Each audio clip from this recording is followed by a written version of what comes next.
Gridiron Grinder! Hut hut hike! All right, guys, it's Gridiron Grinder time. I'm Ryan. With me, as always, is my buddy James. Just a couple of dudes hanging out, talking about what's going on in the NFL each week. This is episode 143 of Gridiron Grinder. And for tonight, we're going to kick things off with Name That Stadium. Then we're going to cover the news from this past week. After that, we're going to give you our grades for rounds 1 through 3 of the NFL draft. And lastly, we'll close it off with our question of the week. And so, James, with all that being said, how's it going tonight, man? It's going good. It's nice to talk some football after a interesting week of work. Oh, all right. Yeah. Well, hopefully this helps you take the load off. And um, yeah, I'm going to apologize in advance if I'm hacking up along. I did a couple hours of yard work today, and so all that like dust and crap getting in the ears kind of got me. But a little bit of whiskey to help me out here. So, cheers. Yeah, I'd have some, but it's all packed. Mm. Well, soon enough. I mean, Yeah, soon you're enough. saying within the next couple weeks, right? So, Yeah. we'll have a little celebration when the time is right. All right, cool. Well, hey, James, why don't you take that ball and run with it? Do name that stadium for us, man. As you can see, I'm traveling the country, going to different stadiums that host NFL games or have hosted NFL games. Yeah, and they're And all empty this time of year, which is, nobody there behind you, man.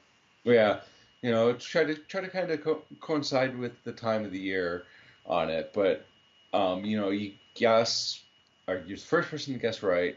We'll give you an extra special shout out. Bookmark it. You can play it for your friends. You guess right, we'll probably give you a shout out. Heck, you guess wrong, we'll probably give you a shout out and maybe even bookmark those for you.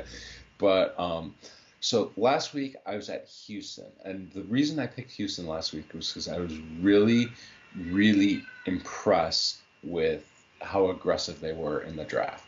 They saw two players they wanted. They did what the fuck it took to take them, Yeah. and that was really impressive. And like I said last week, it's something you only see winning or championship franchises do. They go out and get their pick. They don't let the pick come to them. And I thought that was amazing. I thought it was a great start to Gannon, um, coaching career. Gannon's No, the no, coach. no. Demeco Ryans. Ryan's. Gannon is Yeah, out in Arizona. Yeah. Arizona.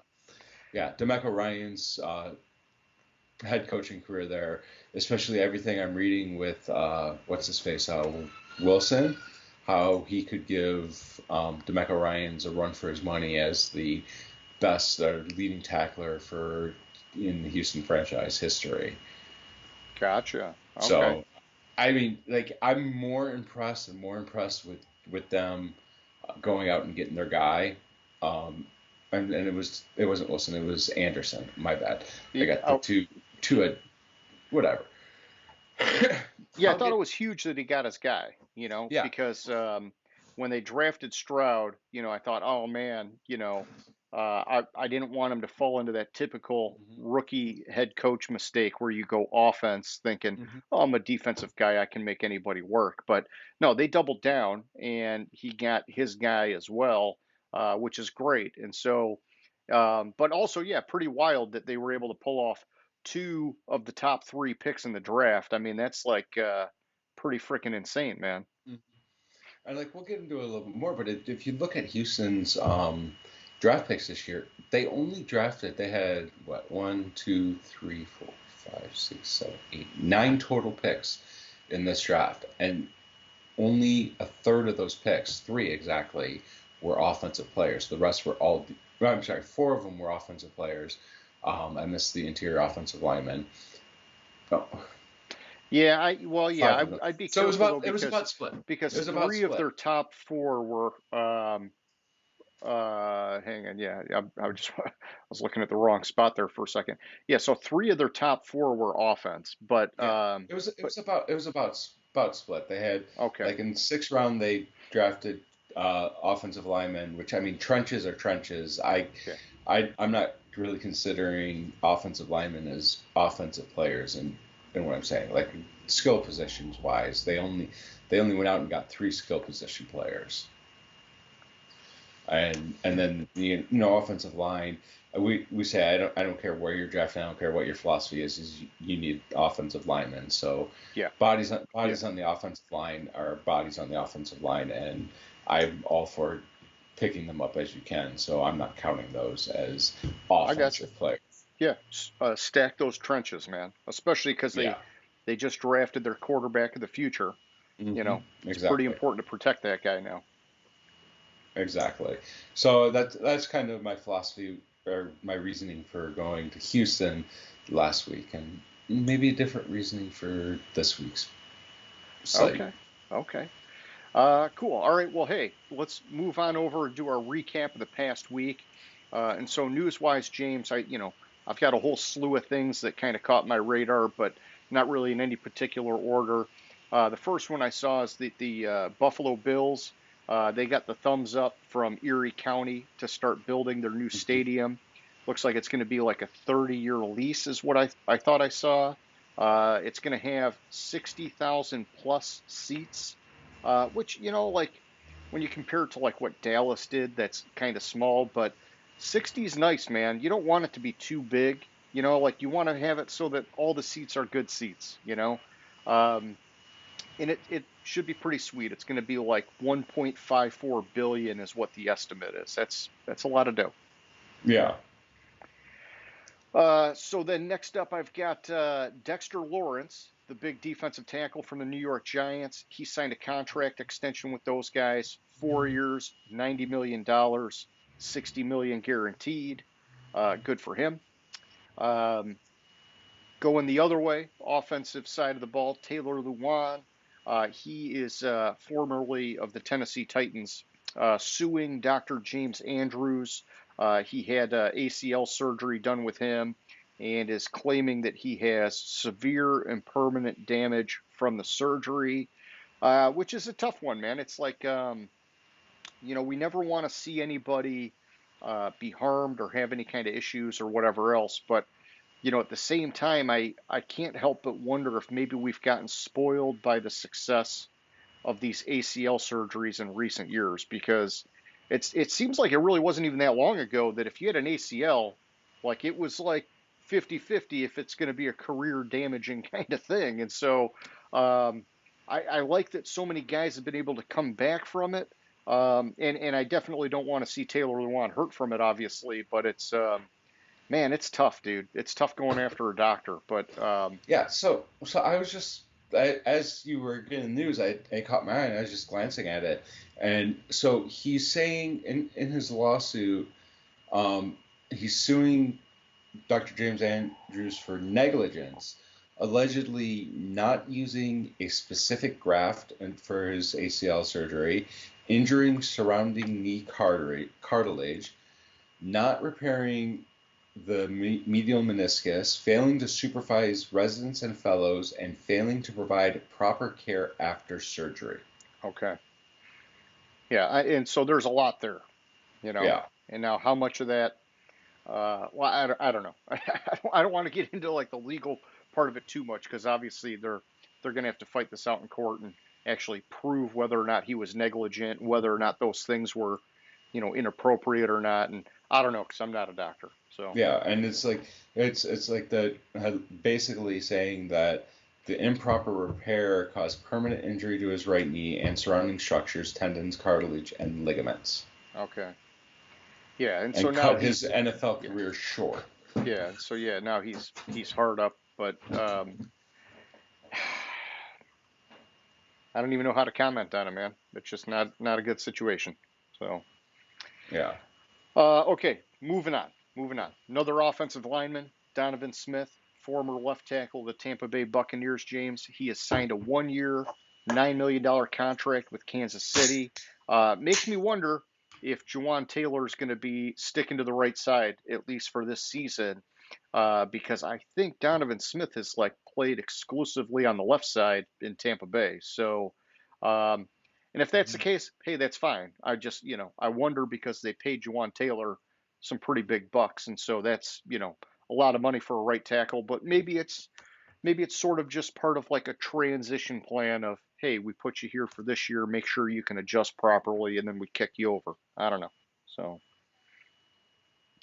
but 9 million for Donovan Smith. It seems like he's gonna be starting. So, um, next up we got Rock Ya-Sin, the cornerback formerly of the Raiders. He went to free agency this year and he has signed a 1 year, $6 million contract with the Ravens, which is a damn good pick in or damn good signing.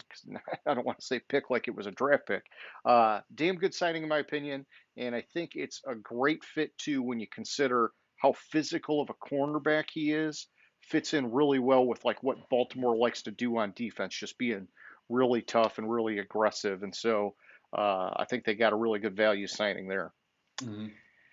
Next up, Mike Vrabel, coach for the Tennessee Titans. He was enshrined into the New England Patriots Hall of Fame.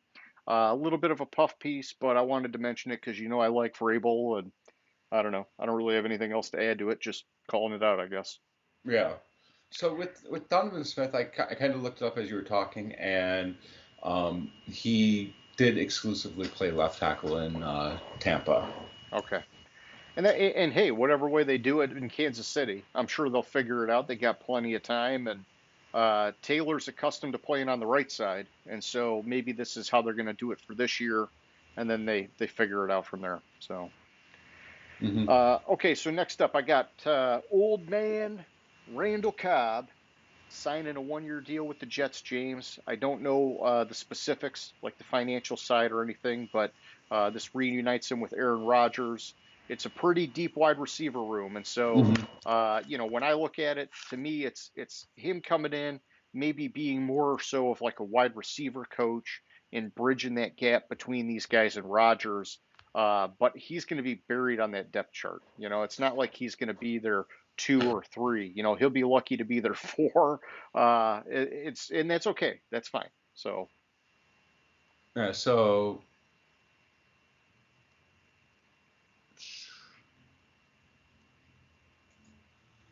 I was just looking it up, and then but it's not right because it says Houston.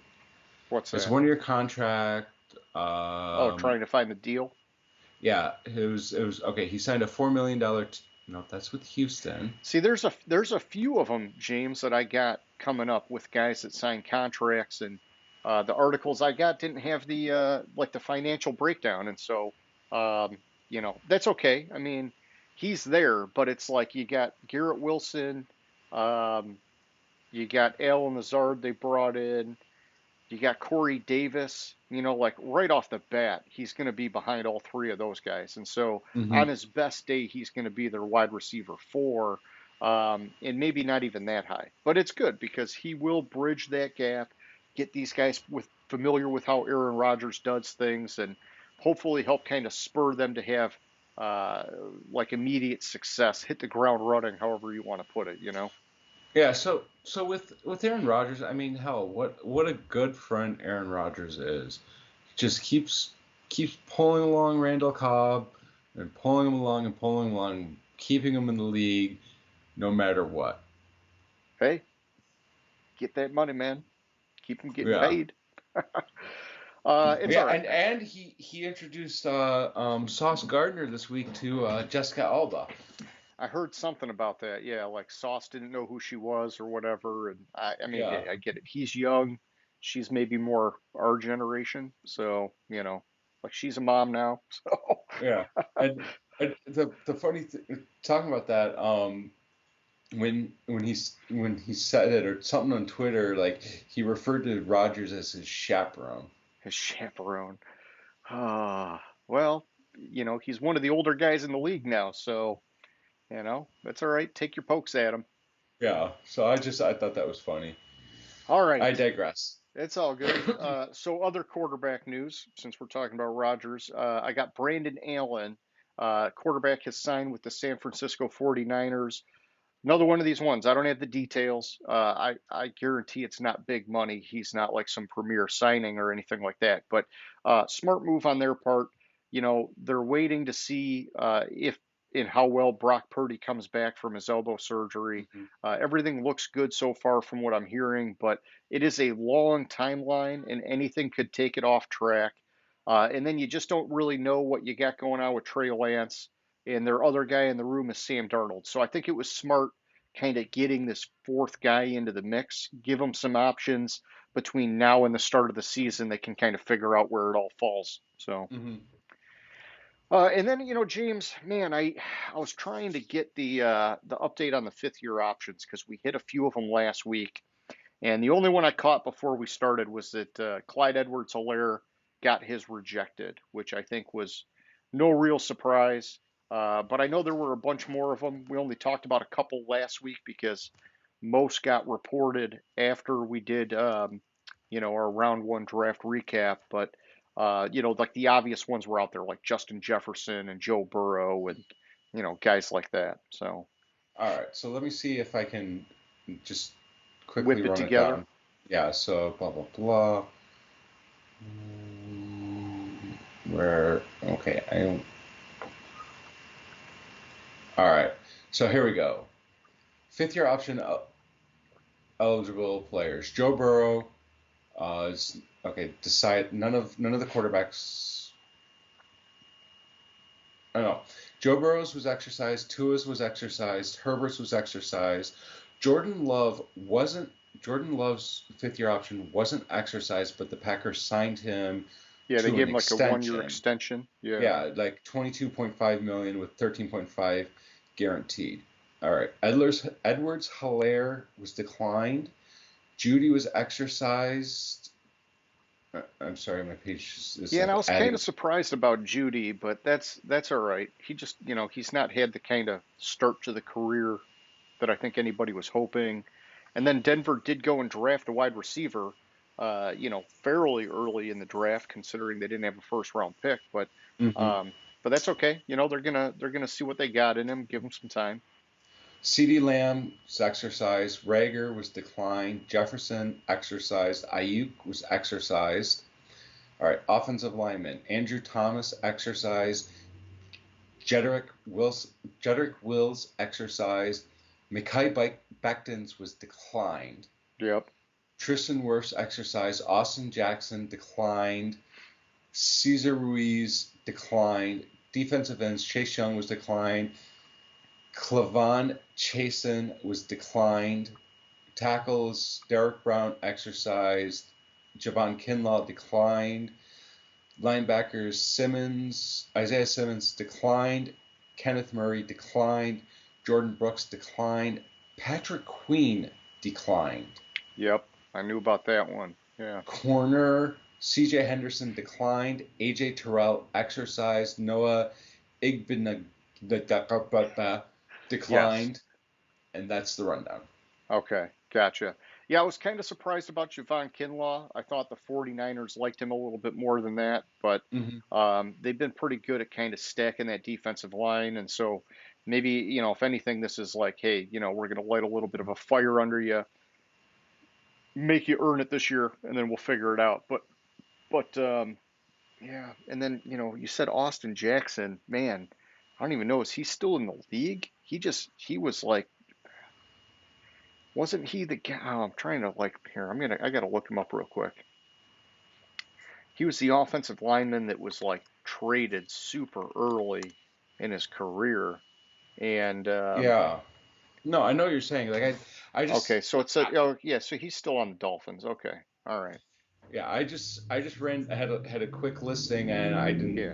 You didn't, didn't have time to scrub it or anything. I got you. I just yeah. So there was just a few that like hit my radar there. So all right, I was keeping kind of it. surprised at Patrick Queens, like honestly. Yeah, man, I'm trying to remember like what I was hearing out of Baltimore. He just, for a higher first round pick, just or not a higher, but for a first round pick, just never really like got to that level that they wanted with him. And so, I think part of it is they're just saying, hey, we're not just going to drag this thing on forever. You gotta get there or you gotta get out. So, Yeah, um, and Mekhi Becton kind of surprised me, but then again, he got injured last year, so that yep, might yeah, have had something to do with that. yeah, he's had a lot of injury issues since he got into the league, and I remember. I mean, they called him Mount Becton when he first started playing, and everything looked great, and then it just seems like it's one thing after another with him, and And so that's tough. But yeah, he looked like he had a really promising career, and maybe all these guys can get it back. You never know. It's not too Hmm. late. So it just makes it a little bit tougher. That's all. Yeah, and other than that, that's all that kind of stuck out on the list to me. Okay. All right. And so then Henry Ruggs, James, the former wide receiver from the Las Vegas Raiders. Of course, I think he was in the Oakland days, but he was involved in that fatal car He crash. And he was uh, in Vegas for the first year, and I think okay, that's when the car crash happened. gotcha. All right. Thank you. Yeah. And so, yeah, fatal car crash, DUI, crazy fast. It looks like he may be going to prison. They're saying for somewhere between 3 to 10 years. He is accepting a plea deal in the case, and so, um, I don't like Actually, talk. he exclusively played for Vegas. Oh, all right, good to know. So it was 20. He was drafted in 2020 and played 2020 and 2021, part of 2021. Jeez, man, I can't believe they've been there that long already. Hey, it's all good. But yeah, I don't like talking about the sad stuff, but obviously we gotta bring it up, and um, you know, and that's I'm reporting it, and we're moving on, James. Yeah.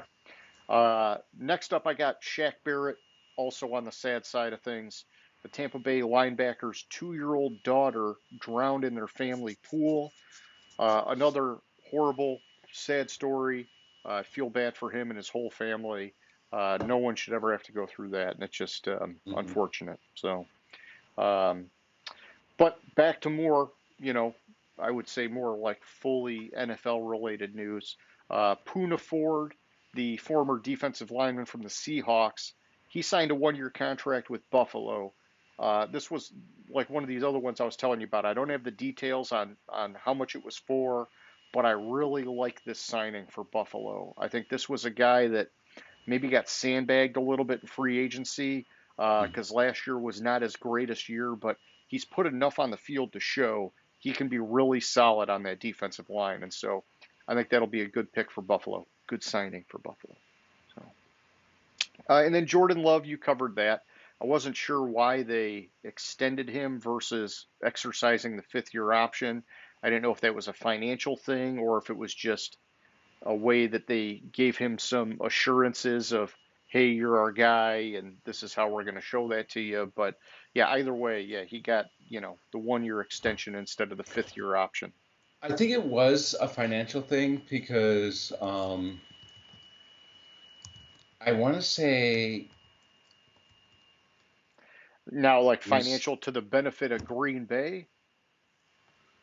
yeah, I want to say it was like Like, oh, hey, the 5th year it's option is going to give you more money than we want, so yeah, we're exactly. we're Because gonna we're gonna extend you, but you got to take a haircut. yeah, so his Which then is interesting. So yeah, it makes you wonder why he. So it's almost like he's settling for the deal instead of trusting in himself to earn the bigger contract.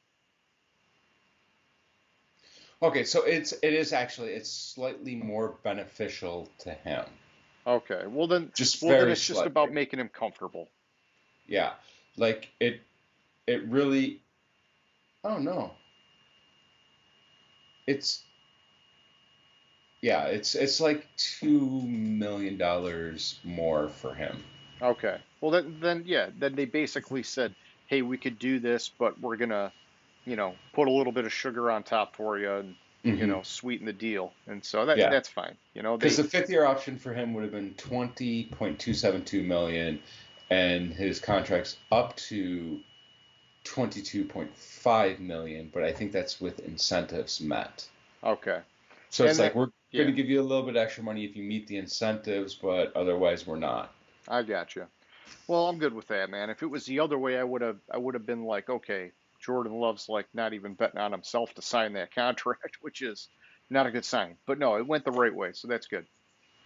Next up, James, I've got a couple running back pieces. Latavius Murray, he signed a 1-year contract with Buffalo. kind of crazy he's still floating around in the league, but he's had some effectiveness when he has played, and so maybe he's still got a little bit of rubber on those tires, man. Hmm. And he'll be just kind of part of the committee in Buffalo or in the room, so um, that's all right. And then DeAndre Swift, we kind of saw the writing on the wall in the draft when the Lions picked Jamar Gibbs in the first round. On day 3 of the draft, he was traded to Philly. Uh, Man, I'm trying to remember. What did we get, a fourth rounder for him, James? Yeah, it was something like that. Hold on, I have it. Okay, I just have to find it because it was sure. not on the list. Okay, you're gonna have to give me a minute then. Yeah, do a little on the fly research. That's cool. No, because I texted it to you, Mm, so that's what I was gonna look up. Trying. okay.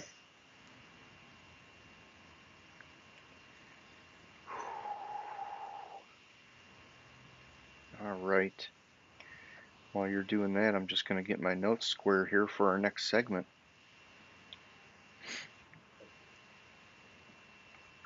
And I'll remind everybody who's out there that if you're new to the show, we bookmark everything in the description of the video because these can get lengthy. Our average video is about an hour and a half, but sometimes they go 2 hours depending on what we're talking about and how many tangents we go on and all that kind of fun stuff. But we do bookmark it so you can skip around and just get to whatever section you want to see.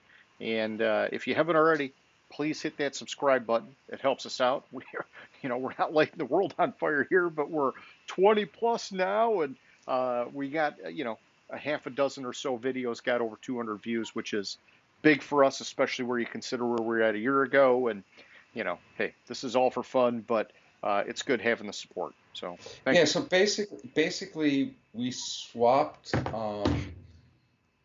fourth round picks next year. Okay. That can't be right. But so yeah, so what I'm seeing on my notes is we like swapped fourth round picks. No, because we don't even have a fourth round pick next year. Um, we swapped something, I don't know why I thought we got a fourth round pick for him, but but basically, because it was better. I thought it was better than what I thought we were going to get. but it was a 2025 Oh, all right. Yeah, if it's fourth round that pick. far out in the future, then how much does that really Yeah, matter? All we right. traded Swift and a seventh round selection in 2023 for. Okay, so we swapped 2023 picks, seventh rounders this year, Okay. and we got a fourth round in 2025. Yeah, we got to wait for it, so you kind of discount it, but that's okay. I mean, his future was not here. And so, like I've talked to a lot of people about it because some guys really like Swift, and I think he had a lot of potential. There was, I think a fair amount of people thought he was going to sneak into the end of the first round when he got drafted, and you know, like I point out what happened on Hard Knocks with Deuce Staley getting in his face, trying to explain the difference between uh, playing hurt and getting injured. And, Hmm. everybody in the NFL is hurt, but you play through it unless you're injured. And, the fact that they had to do that with him, that was cause for concern because it seems like the coaches knew that he had sort of like, body pain and hurting, but not injured. And he should have been getting out there and getting on the field, and he just wasn't doing it. So that's not good. But, you know, a change of scenery could be good. Typically, we see it lights a fire under people, gives them that chance to get back to where they need to be. And so it could be a really good pick for Philly, man. Yeah, so I was reading that Swift was kind of saying, that's not like they kind of like cherry picked that Embellished it, maybe. conversation and embellished it Okay. on Hard Knocks, and he didn't like how he was portrayed and blah blah Well, yeah, I mean, blah. but the stats are the stats. He's missed some time. Yeah, exactly. So, and if he was that good, Jamal Williams never would have happened last year because we would have just This is kept true. feeding him. So, This is very true. I'm just saying I'm just saying that he was crying about how he yeah, was portrayed on Hard Knocks. yeah, that's okay. It's all right. Uh, I just, I was hoping he'd be a lot better than he was, and Hmm. I think that I have like some bad muscle memory from that first game he had. I don't even remember who he played. I just remember Stafford threw him the ball in the end zone and he was wide open and he just like blatantly dropped it. And it was like Hmm. that would have won the game for us. And we ended up losing. And it was just like, what the frick, man? He was supposed to be like the best receiving back in that draft class. And like, it just was like, this is not a good start at all. So, but it's all right. So that's all I had on the news, man. Is there anything else that you picked up on you wanna cover here? So the only thing was something. There's something about well, now that one I'll kind of talk about later. Did you see Nick Foles was officially waived by Oh yeah, wherever he was, the Colts, Indy. Yep. and which isn't that much of a surprise, but it made it official. Yeah, he's like the new version of Ryan Fitzpatrick, man. He's just gonna Hmm. hit like as many teams as possible. Yeah, exactly. I think that was about it. Like, as Foles is now on the market again. That's fine. I mean, hey, dude, he's he's a freaking living legend from the Super Bowl that he won with the Philly special. Okay, we know he's not ever going to be a starting quarterback in the league, but he was a goddamn good flash in the pan, and it was sweet when it happened, man. Hmm. So somebody will give him a shot, but it'll be just to kind of hold that clipboard and be there just in case they need him. So, okay, if you're good, we can move it on over. Yeah. Yeah, I'm good. All right. Well, let's do our NFL draft review, grading rounds 1 through 3. And so we're going to go team by team alphabetically, starting with Arizona. And James, I tacked a grade onto each pick because some teams had more than one first round pick, or some teams didn't have a first round pick. And so, like, I just graded the each pick and then individually, and then I did a like sort of like a weighted overall grade of the first 3 rounds for the team. What was your methodology for how you came up with your grades, man? So I looked at the picks and then I graded the round. Okay, and I remember you So did that last week with Houston. You yeah, combined the first two picks and first two first round picks. Okay, yeah. I got you. So like I kind of did it that way. I had a little bit less time, couldn't go pick like really pick by pick and make notes on it. Like I have notes on who they picked and kind of like why I liked it, and then I took like the average of, like say for instance they had more than one pick in the round. I took the average or Yeah, yeah, yeah. adjusted based on like if I had like a D on one and a C on another, it probably ended up as a D plus or a D minus, for instance. I don't think that exactly happened that way, but I know that's what you mean. that's how I did it for Yeah. for the rounds. And then I took the overall. I didn't weight the first 2 rounds. I just took the overall grades and kind of looked at it and was like, okay, like I'll use Arizona for example. So Arizona, I gave them an A in the first round, Okay. A minus in the second round, a C plus in the third round, and that averaged out to a B plus in my estimation for them overall for the first 3 rounds. Okay. So because I like with Arizona, I like the pick of BJ Ojulari. I thought he's a good pass rusher, but Yeah. and I like that pick. That was an A minus. I believe that was their only second rounder. Yep. Yeah. And then in the third round they took Garrett Williams and Michael Wilson. Yeah. Yeah. Garrett Williams was kind of a head scratcher. He wasn't Uh-huh. even a top 125 prospect. Um, but then, yeah, Michael Wilson, same thing, not a top 125 prospect. But they did, fill some needs, I guess. And so um, you could see that they, better than like a total swing and miss, just that there were better guys available. Yeah, exactly. Because like if I had to assign for it, it was like Michael Wilson would have been kind of like a B plus because um, route runner. I mean, more weapons you can give to that offense, the better, especially with the fact that they're probably going to lose Hopkins. So I give that a B plus, but that didn't Sure. really. I'm sorry, I gave that a B, and I gave the Wilson. I would have given the Garrett Williams pick probably a C minus because it just it's It like was a it you're was a big reach, man. You had Keely Ringo still on the board. Um, you had Riley Moss still on the board. I just thought, man, there were some really good cornerbacks still available, and it was just such a big reach on that one. They took a guy at 72 that wasn't even in the top 125. right, but that's also because like he's suffered a major knee injury and he's trying to recover from that. So this is kind of like a down the line. So they're looking 2 years To the from now future. Yeah. when like for instance, if you wanted to do that, you probably could have taken Garrett Williams where they took uh where they took Michael Wilson, and Yeah. you could have gotten if A you were little going to better go value. wide receiver, because Garrett Williams probably wouldn't have been picked before '94, and you could have gotten like Jalen Hyatt, who's like a huge deep ball I threat and know, man, and I can't believe. could taking over that DeAndre Hopkins, and you could have no problem. Or you wanted a little bit more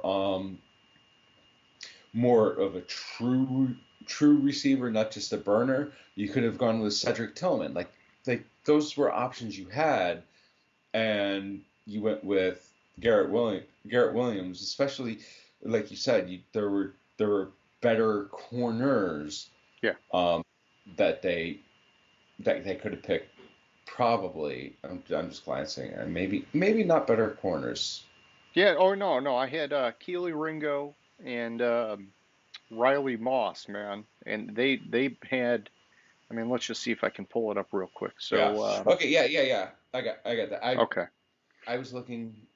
I was that's cool. I That's was cool. trying to glance. I didn't have like my rankings up, and I was trying to glance down, but then I just got to Riley Moss as I found it. So as you were Yeah, saying, but and yeah, I mean, hey, Keith if Ringo went late yeah, too. I know and that's the thing that's tough because I got some guys that I would have preferred as alternate picks, and I'll mention some of them here and there, but some of my alternate picks, man, they slid. Like Darnell Washington was one.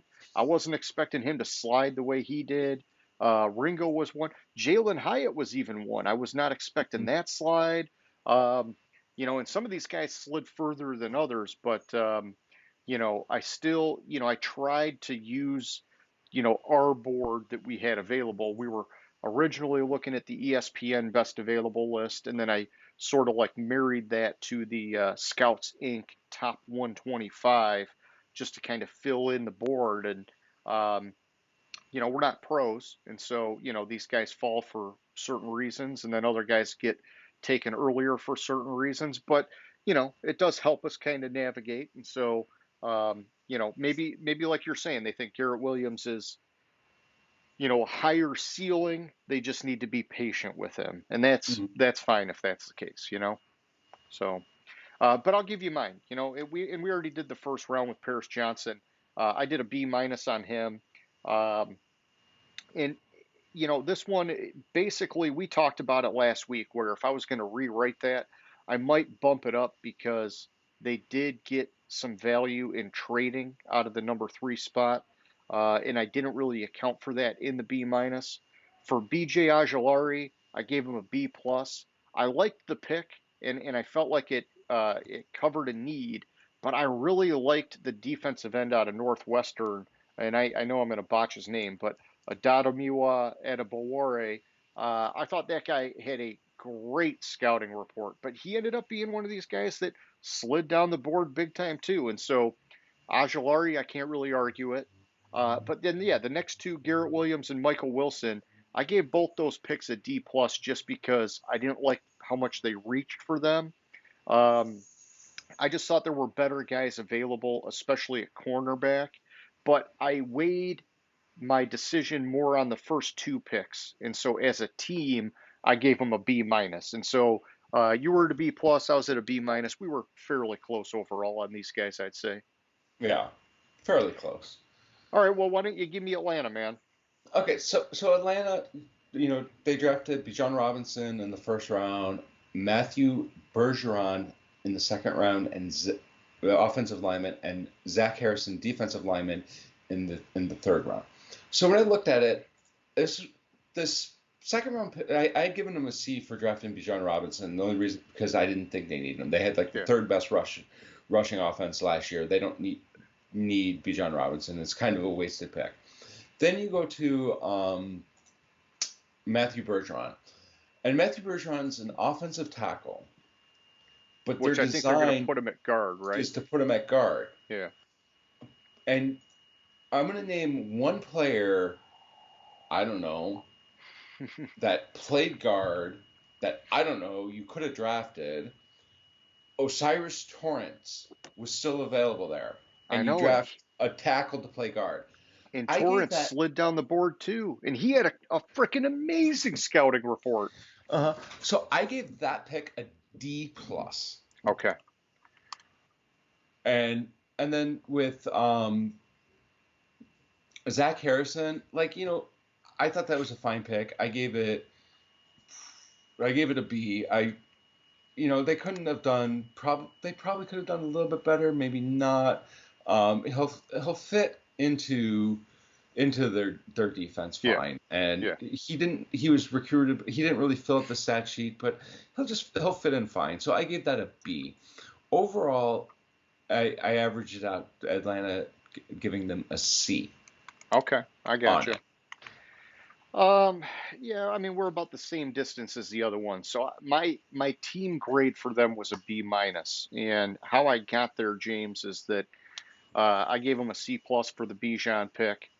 I went B for the Bergeron pick, and I did that even though I would have much preferred to see them go after Keon White to address that edge need. When I made my grade here, I said, okay, it's obvious that they brought in Bijan. Now they want to fortify that offensive line because they're clearly going to run the ball and they got to protect Desmond Ritter. And so I was like, okay, with that strategy in mind, I'm not going to totally bash the pick. I agree, Torrance, if you were going to go offensive line, should have been the guy. But I like Bergeron. I thought he was within reach. It could have been a little bit better. Um, and then Zach Harrison, I gave a B minus. I thought there were a couple defensive ends that were better, but this does fill a big need for them. And so, kind of how I've weighted things up more towards the top, it ended up coming together as a B minus for me here, man. Yeah.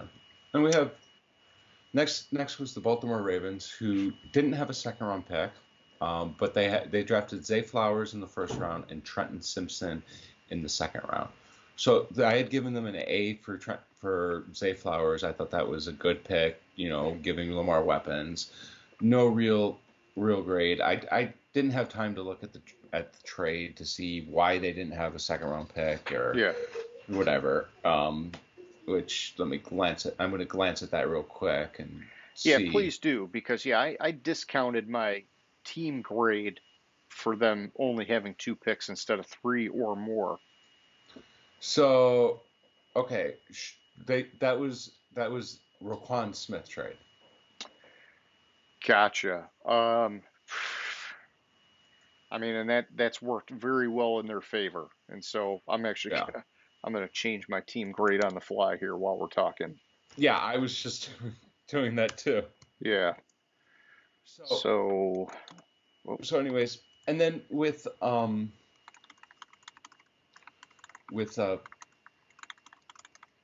lost my train of thought. Trenton Simpson at 86. I thought that they got a lot of value in that. He was sliding. Another one of these guys, man. They stopped the fall. Right. My concern with this pick is it seems a little bit redundant because they already have Patrick Queen to play that role.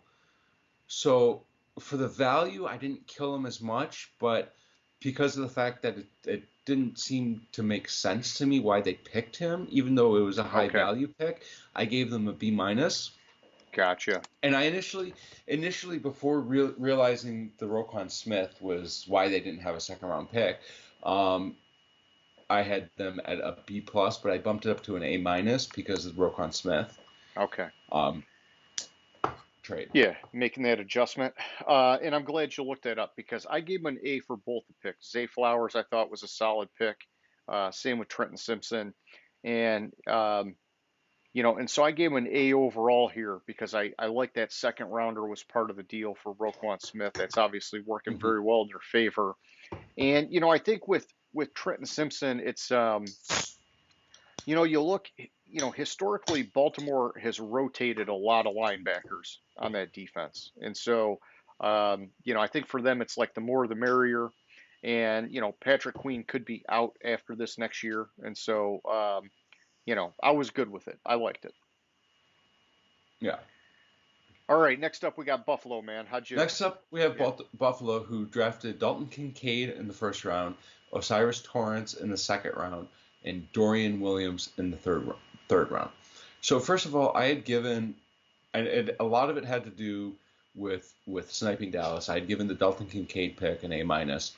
Then picking up Osiris in the second round, I really liked that pick. Um, it drafts kind of like it's a big need was interior offensive line for them, and he was one of the best guards, if not the yeah, best guard in the draft. Then third round, Dorian Williams. While he doesn't have the size of Tremaine Edmonds, he should fill in, and he doesn't have the size and the elite physical tools, but he can be good in coverage for them and should fit in well in that defense. okay, So I gave it I gave that pick a B just because I thought there was possibly better picks they could have made there. sure. And and then overall they ended up with an A minus for the draft for me, which is solid. I will say this, A minus was the highest I ended up rating a Okay. team. So I yeah, you didn't were you were pretty tough on teams yeah. overall. I got you. What did you say you gave the Torrance pick? The second Uh round? I gave that an A. Okay. Gotcha. All right, I like that, and we're pretty close there. I gave them a B plus as a team, and so I went A minus on the Kincaid one. I liked that pick, although I didn't think it was like really the highest need for them. Uh, I went A minus on Torrance. I really like him in Buffalo. I just couldn't help but wonder if Jalen Hyatt would have been a better value for them because all I've been hearing all offseason is that they want a wide receiver two to pair with Stephon Diggs. And Hyatt was falling, and this could have been a Hmm. spot for them to stop it, but they didn't. Um, but I can't balk at Torrance because they need help on that offensive line. And so I'm good with it. The Dorian Williams one, that one I wasn't really thrilled with. It was another one of these picks where the guy wasn't in that top 125. And so I felt like it was a pretty big reach. And so that's where I kind of smoked him. I gave him a C minus here. Um, Although I will say this, I had Henry Tuoto, the linebacker from Alabama, as my alternate pick if they wanted to go that direction. But you mentioned that Dorian Williams could play better maybe in coverage. I'm not so sure that my alternate pick was really like the right guy for that. So just full disclosure there, James. All right, Carolina, man. All right, so Carolina, they gave up the haul to get Bryce Young.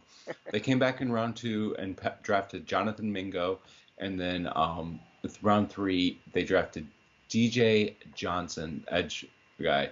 So for for taking control of the draft, I gave them an A, and being able to pick the guy they wanted at quarterback, I gave them the A in the first round, as you remember.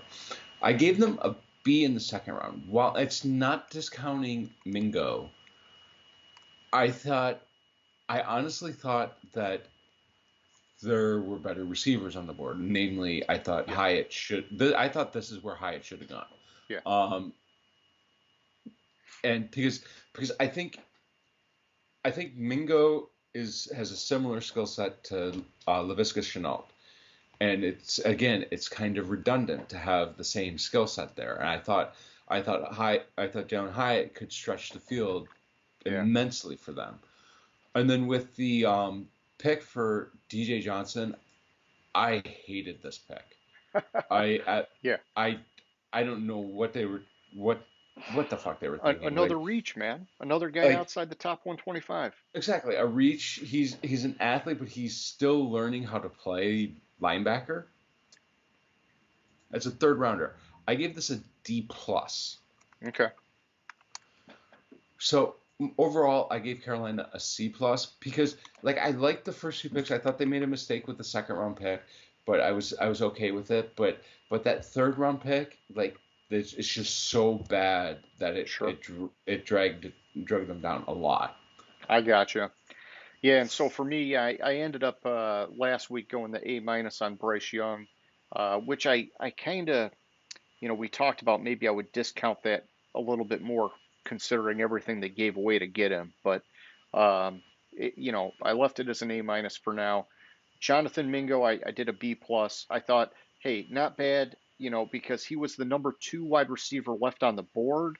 But my problem with it was that you just went out and you got your franchise quarterback. Guard was your second biggest need. And we just talked about Osiris Torrance. He Hmm. was there. I thought, holy shit, man, protect your franchise quarterback. To me, it was such an obvious pick, and it didn't happen that way. So I dinged him just a little bit. And then I'm with you. I smoked him on the DJ Johnson thing. I went C minus there. And all in all, I gave him a B. And so it just, and I gave him a B, I think, because I put a lot of weight into Bryce Young getting their franchise guy. Hmm. Um, but I tried to like factor in everything with the trade and all of that. And so the B, it's tough to come to that. But yeah, that's where I ended up with those guys, man. Then we have Chicago. Oh, Shite. hold on. So they drafted Darnell Wright in the first round, offensive tackle. Gervin Dexter Sr., defensive tackle, and Tyreek Stevenson, cornerback, in the second round. And then they came back and drafted defensive lineman Zach Pickens. Yep. Chicago's kind of a head scratcher for me. Like, it's like they kind of just did middle of the road picks, in the second and third round. Yeah. Um, So ultimately, for the first round, I gave them a B minus because I thought, if I remember correctly, I thought it was a reach. I Yeah. thought they had it better.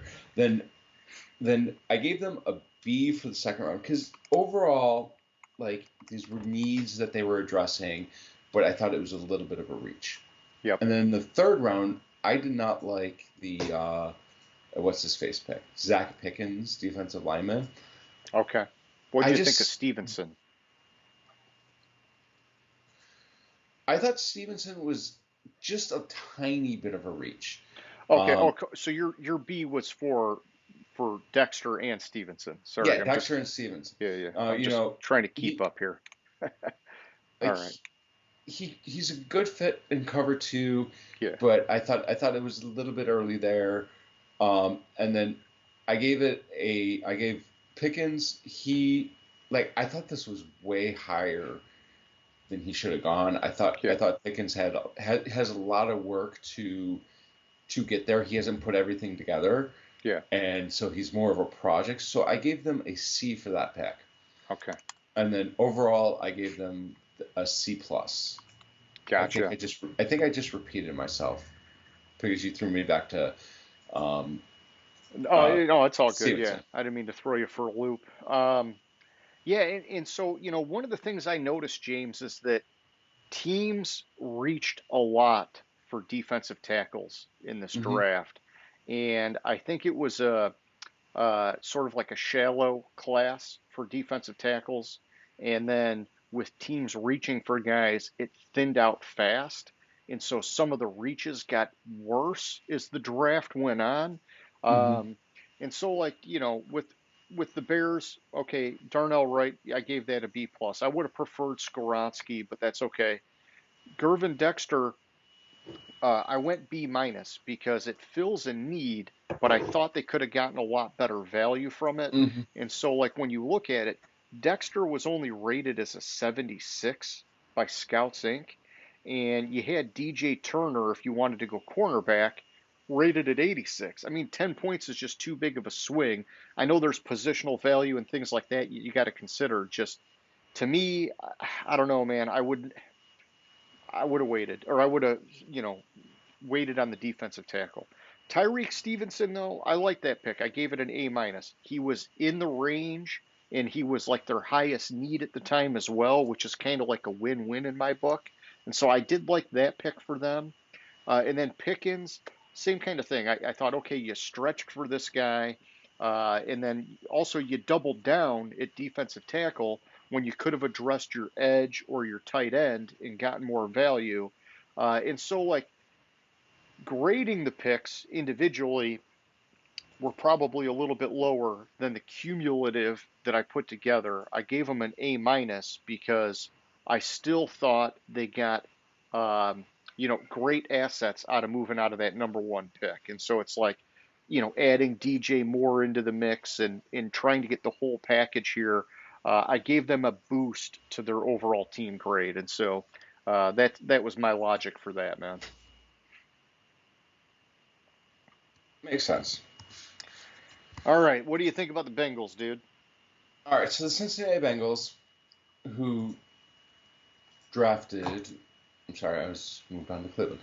They drafted Miles Murphy in the first round, DJ Turner the second in the second round, and Jordan Battle in the third round. Or yeah, in the third round. Mm-hmm. So I really liked what the Bengals did. Like I thought because of how they addressed it, like I thought in the second round they could have gotten a better safety and then still gotten just as good of a cornerback in the third round. It's kind of just being it's really honestly being nitpicky here Yeah. on it. Like on where I thought they should have targeted, and that's all. Um, so because I thought Turner was more of a project Yeah. and could have gone later, and then instead of Turner, they should have picked like Sidney Brown or hell, Sidney Brown or just I'm being really nitpicky on this, and I did this a lot I gotcha. on my picks. So I gave them an A plus for the first round. I gave them a B in the second round and a B in the third round, and that was like I said, it was just me being nitpicky on it. Sure. Overall, I gave them a B plus for the first three rounds. Gotcha. Okay. Yeah, so my team grade for them was a B. I liked Miles Murphy. I gave him a B. I thought that they could have went tight end with Michael Meyer there, which I thought was a bigger need and could have also kind of helped with some of the blocking. They've had issues on that offensive line. Um, with DJ Turner, I thought it was actually pretty good value when you looked at like where he was rated on the best available list compared to where he was picked. But they had bigger needs and quality candidates were available. And this is a spot where I actually wanted to see him go after Dawan Jones, the offensive tackle out of Ohio State. And I know that, the whole thing with Jonah Williams is kind of like to be determined. I just thought, hey, man, you put so many resources into that offensive line last year, and it was horrible. Okay, you went out, you got Orlando Brown, and you hope by moving Jonah Williams over, you're kind of killing two birds with one stone. I don't care. I'd get at least one more solid guy and just add it to the mix and let the chips fall where they may because you just don't want to have a problem with Burrow, man. And so I don't know. That's what I would have done there. But then I did like the Jordan Battle pick in the third. I gave him an A for that. He was one of the top available guys, and it was also one of their top needs. And so All in all, I gave them a B, and I thought they did okay, but they did leave some value on the board, man. Hmm. So then next up we have the Cleveland Browns, which, as you remember, they didn't have a first or a second round pick. The first round pick that was dealt was in the Deshaun Watson trade, and the second round pick was in the Elijah Moore trade. Um, I didn't factor those trades into Sure. my analysis because it's still unknown what's happening with Watson. Watson barely played, Yeah. and Moore barely played for him. So it's still up in the air how those are looking. So they picked Cedric Tillman and Siaki Ika, defensive lineman from Baylor, both in the third round. Um, I gave them an A- for both of them. I almost gave them Okay. an A plus for the Siaka Ika trade, or not trade, pick, because I thought that was great value there. Oh, And gotcha. Okay. he's going to be he's it's like him putting him on that defense in the center of that defensive line is just like dropping a semi truck in there, literally. Okay. This guy is going to clog up that middle like no other. Um, I, I'm let me Well, I'm you're gonna making me kind of rethink it because I dogged them for that, but that could fix a lot of things on that defense. yeah. And I So guess I don't really view it that way, but it could this make, is the yeah. scouting report that I read on him. He's a walking double wide RV who is an instant impact run defender who will Okay. help the Browns ailing run defense. Yeah. Yeah, and they had issues at linebacker last year. This can Hmm. take pressure off of the linebackers, Exactly. which that's actually what I was focused on was, hey, why you going after a wide receiver when you traded for one, and why you going after a defensive tackle when both of these spots you had good linebackers available. And so I gave Tillman a C plus and Ika a C. What did you end up doing for your overall team grade, James? I gave them it was an A minus. Okay. because All right. because I really like it was like I gave because I really like Tillman and I think Watson needs that third receiver Yeah. and I think so even though yeah they could have gone after more needs I gave that and I no, actually I gave Tillman an A minus and I gave Ika an A Okay. Oh, because gotcha, gotcha, gotcha. just because of the value and what I think he can do for that defense. Okay. Overall, it was an A minus. It just averaged out to an A minus. Okay. Well, yeah, I mean, this is the one where we're furthest apart, but I think you're kind of enlightening me. And so I ended up doing a C minus overall, sort of with an asterisk to it, because I didn't think that at this time they've really gotten the appropriate value out of the Watson trade. And so I Hmm. discounted them overall, but I already had both their picks, one at a C plus and one at a C. So it just took them down a little bit.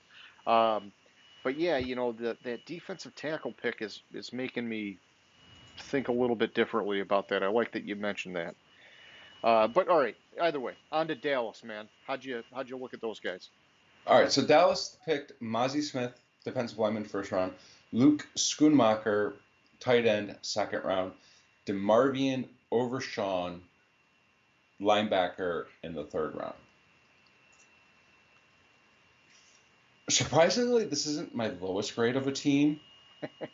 You didn't like these Um, picks, huh? I hated these picks. Okay. I gave them a C for the first round pick, as you know, because I thought they should have drafted Mayer. I gave them a D plus Okay. for Schoonmaker. No And no love for U of M, huh? well, this is what I was confused about this pick. Sure. It did seem like it was forced. They picked him over Darnell Washington. Yeah. I had to note that there were three higher rated tight ends available. And I so, just they that's filled a just need, but they took, lesser talent than what was available.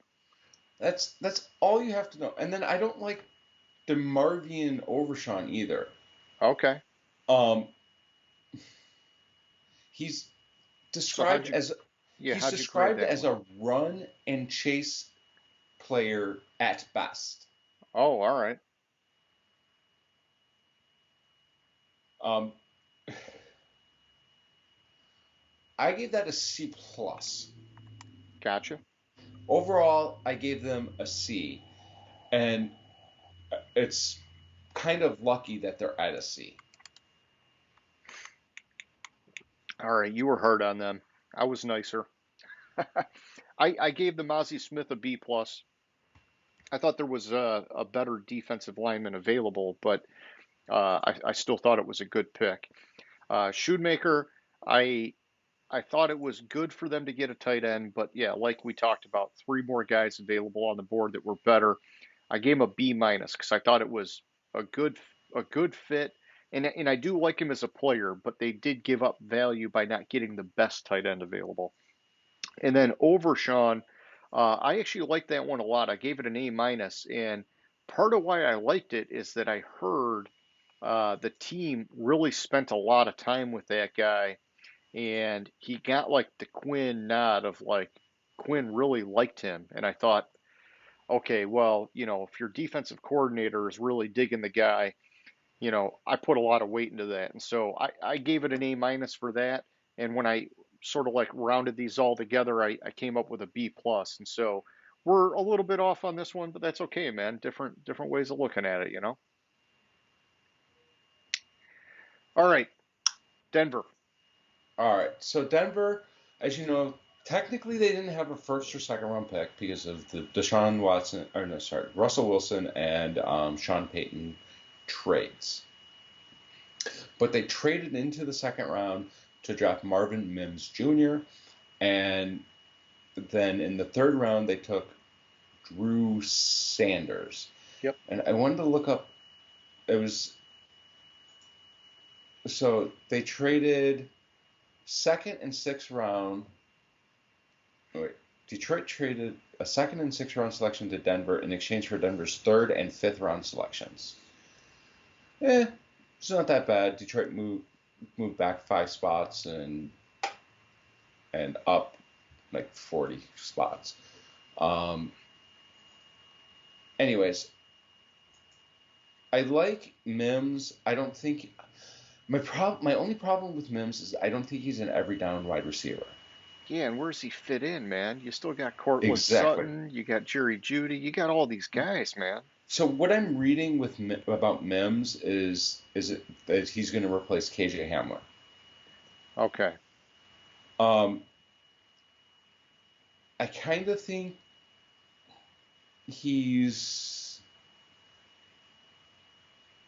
I kind of think the linebacker Sanders was I thought it was decent value here and it kind of fit a need, so I didn't kill them. So Mims I gave, oh no, actually never mind. It was not decent value here. I thought this was way overreach on the linebacker. Mims I gave a B because I thought I just like I You said, like the player. I like the player. I don't like the team fit. I got you. And and then what's his face? Drew Sanders. I think he can be good. I think he has a lot of development to go. And high third round I think was a bit of a stretch, so I gave them a C plus for him. Sure. And overall, I kind of downgraded them a little bit because obviously the Russell Wilson trade isn't working out. Yeah. And so I gave them overall for the draft a C. Okay. All right. So yeah, now we're flipping here. See, now I was like really hard on these guys. But I'll just walk you through it. Mims, I gave him a D. I just thought there was no reason for him to take a wide receiver. I didn't even have him on their list of needs from any of the sources that I looked at. So Mm-hmm. that just kind of bummed me out. Drew Sanders, same thing. I gave him a D plus. He was very low on the linebacker was very low rather on the list of needs, and there were other positions with quality guys, offensive linemen, for example, which was a problem for them last year. And I just didn't like that they skipped out on that. And then Riley Moss, I did like that pick. I gave him an A minus there. I and honestly, this is one where Ringo and some of these guys were sliding that could have fit in really well here, but because they were sliding so far, I basically looked down another tier and said, okay, Riley Moss. Well, at that spot, he's like the best guy available, and so I did like that pick. But all in all, when you factor in the Russell Wilson trade and everything, I smoked him, man. I gave him a D plus. I thought they could have done way better here, and I'm just bummed out. I expect more from Sean Payton, to be honest. Mm-hmm. All right, this is where it gets dicey, James. This is where it gets dicey. Okay. The fucking Detroit Lions. As we know, there's trades in here and stuff. I'm not going to just go through this. Going through all the trades the Lions made, I go nuts. Yeah. So they drafted Jahmyr Gibbs, number 12 overall, Jack Gamble, number 18 overall, Jack Campbell. Sorry, I didn't mean to. Maybe a Freudian slip. Maybe that's it was a little bit of a gamble. At 18 overall, 34 overall, they somehow decided to draft Sam Laporta, tight end from Iowa. Yeah. 45 overall, they drafted Brian Branch. First pick they made that I liked. Yeah. 68 overall, they drafted Hendon Hooker. Second pick that they made that I liked. Third overall, or 68th overall, or 96 overall, sorry, they drafted Broderick Martin. Really? It just falls in with the teams reaching for these defensive tackles, man. Okay. But still, I didn't like it. So, picking Laporta at 34. Yeah. Over Mayer, over Washington. Yeah, and there was a third guy in there when I looked at it. There was 3 tight ends rated higher than Laporta. Yeah, I'm just going with like who I can I. Yeah. I'm sure there was. I didn't go back during these. Are you sure he was the best player at the position on your board when you drafted him? I know. And they defend that pick, man. They defend those first 3 picks. They defend them big time because people are scrutinizing the shit out of them, Mm-hmm. us So included. I gave that pick a C minus. Okay. Because most technically, it fits a need. And okay, I'm sorry. I gave that a D plus. I really like the value they got picking. I'm looking for the number. What number did you get? At number 45. Yeah, picking Branch. Brian Branch. That might have been the steal of the draft. Okay. So what'd you go, A plus on that guy? A plus on that guy. Okay. I overall for the second round gave them a B minus. Gotcha. Third round, you have Hendon Hooker. I gave that pick up an A. I thought like Hendon Hooker was like a top 32 player that you're getting at. Just too much value to pass. Too much value to pass on. I mean that's an A. At least you did the no-brainer thing. It was kind of like Levis falling to Tennessee in round 2. Like for the Lions here, it's like how could you not take him? You just have to. And then you get to the 96 overall pick, who they traded up. Yeah, I know. To get. And I'm wondering, my honest question is, are you sure this was the best player that filled in on your big board? I'll say this. The highlight reel that they showed for this guy did look pretty fucking good, but it's against But they traded 3 picks to get him. It's against such small school competition that it just is not. It's not easy to evaluate, and yeah, they gave up a lot to get him. I think they saw the run on defensive tackles, and they hit the panic button, and they were like, just throw some chips on the table. We're taking this guy. So ultimately, I gave the Lions a B for the third round, and the thing that saved the third round for them was Hendon Hooker. Okay. Overall, for the first 3 rounds, I gave the Lions a C plus. Oh, gotcha. We ended up in the same spot there. Yeah, I went C plus overall. I thought that the volume of picks helped offset some of like the Mm-hmm. reaches. Because here's the thing, for a lot of these guys, I like them. I just thought they reached like Mm-hmm. crazy for all of these guys almost. Really, Brian Branch and Hendon Hooker were the only ones that were value picks. And so it just yeah, it blew my mind, man. It blew my mind. But yeah, I went, D for Gibbs, C minus for Campbell, D for Laporta, A for Branch, A minus for Hooker, C minus for Martin. And it's tough.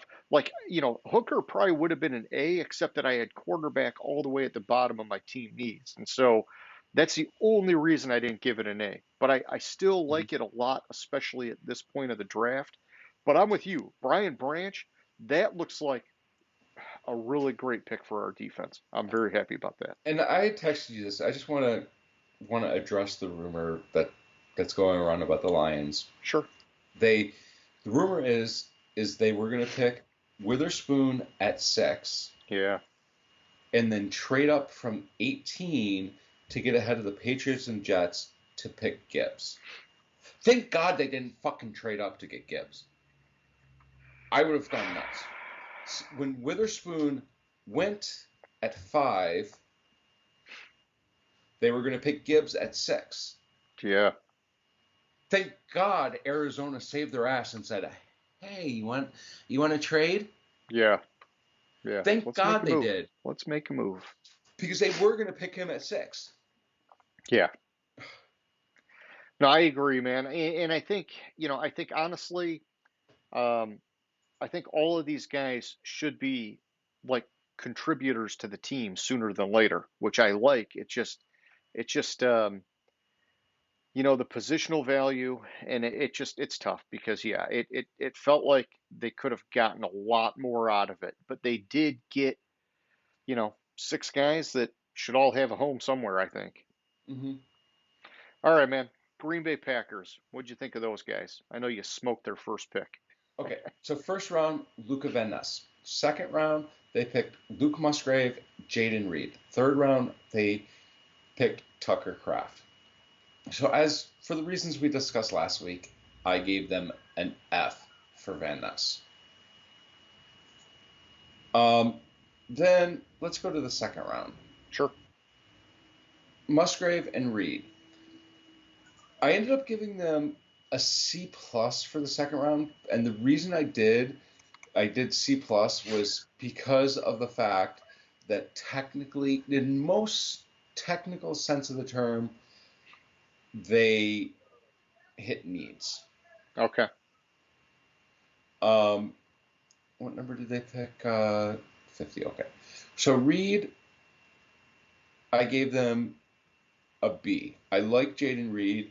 Um, but he's a slot only guy. But it'll give a little bit of downfield options to Jordan Love. Yep. All right. Let's go to Luke Musgrave, tight end. I mean, he was in the range. He was one of the top guys on the board when they picked him. This was just where it got strange because Darnell Washington, this is Darnell like where, Washington was there. yeah, this is like where the slide became official with Washington, man. Yeah, Darnell Washington was there. Musgrave isn't as good of a blocker as Washington is. His Musgrave is limited in his route tree to basically only vertical. I hated that pick. And ultimately, for the second round, gave Green Bay a C plus. Yeah. And then they fucking doubled down on tight end. I don't know if I agree with that, but I get it. They had like nobody on the roster, so So Tucker Kraft. Let's talk about Tucker Kraft a little bit. Number 78 overall. he I so don't. he was within range on the board. It just seems strange that you would double down on tight end. But the only reason why I'm not giving them a complete F for it, is because I think Tucker Kraft's skill set complements Musgrave's skill set. Okay, So I gave them a D minus for that gotcha. pick. And this is actually my lowest grade of all the teams in the draft. Overall, I gave Green Bay somehow a D. Okay. You spanked him, dude. You spanked him. See, I was a lot nicer to these guys, and so for me, um, I gave the Van Ness pick a B plus, and part of it we talked about last week is just that he went screaming up the boards, and so when they picked him, he was like right there in the range to take, and so I would have preferred them going elsewhere, but I didn't want to smoke him on the pick. But then with Musgrave and Jaden Reed, I gave them both an A minus on those picks because Musgrave was within range and tight end was a need. And then same thing, Jaden Reed, he was within range on the board and he filled one of their top needs left available. I did smoke him a little bit on Kraft just because I didn't like the duplicity, and so I went C minus there. But when I weighed it heavier to those first couple picks, I gave him a B plus overall. I just thought even with like Musgrave and Reed, like you talked about, they could have gotten Darnell Washington, don't maybe higher ceiling. And then with Jaden Reed, I thought, geez, man, this is another one where frickin' Jalen Hyatt keeps sliding. Why don't you take him? I liked him over Reed, but I still couldn't argue because when you looked at the board, those guys were like very close to the top. So, all right, Houston Texans, man. I know you want to talk about these guys. All right, so Houston Texans drafted number 2 overall, C.J. Stroud. Number 3 overall, Will Anderson. Apparently, from what I've been reading, C.J. Stroud didn't come into the picture. They were 100% on Will Anderson, and C.J. Stroud didn't come into the picture to real late. The owner let the GM decide who they would pick at number 2. Didn't demand a quarterback, none of Okay, that. And stayed out of it. And Houston was talking to everybody about gotcha. moving back up into the early first round to get Will Anderson. Everybody. They offered trades to Indy. They offered trades to Seattle. They offered they were all in on these 2 guys, which I Nice. absolutely fucking love. So overall, A plus for the first round. Let's talk to the second round. They picked Juice Scruggs. And in the third round, they picked Tank Dell. And they traded into... No, they didn't trade. I thought they traded one of those, but never mind. I had a bad note. So, Juice Scruggs, center. My concern, he's versatile, but his hands get too wide. He doesn't fit the offense that they're probably Bobby Slowick or whatever his name Yeah, and I is thought they gonna reached, is gonna you know. is probably gonna run. He's better in a gap based offense from what I'm reading, and it's just not a good fit. So I give them a C. Okay. Then for Tank Dell, I gave this a B minus. It fits the team need. He's fast. He gets separation, and it's a weapon for Stroud to throw to. So Yeah. I give that a B. What did I say? B Yeah. minus. Yeah. So overall, I loved their first round, but I gave them a B for the draft. Okay. Yeah, I gave him a B as well. And so we were in alignment on the team grade. How we got there was a little bit different, but yeah, I gave him an A for Stroud, a B plus for Will Anderson. I love Will Anderson. I just thought they had to give up a lot to get back Mm-hmm. up there and do that.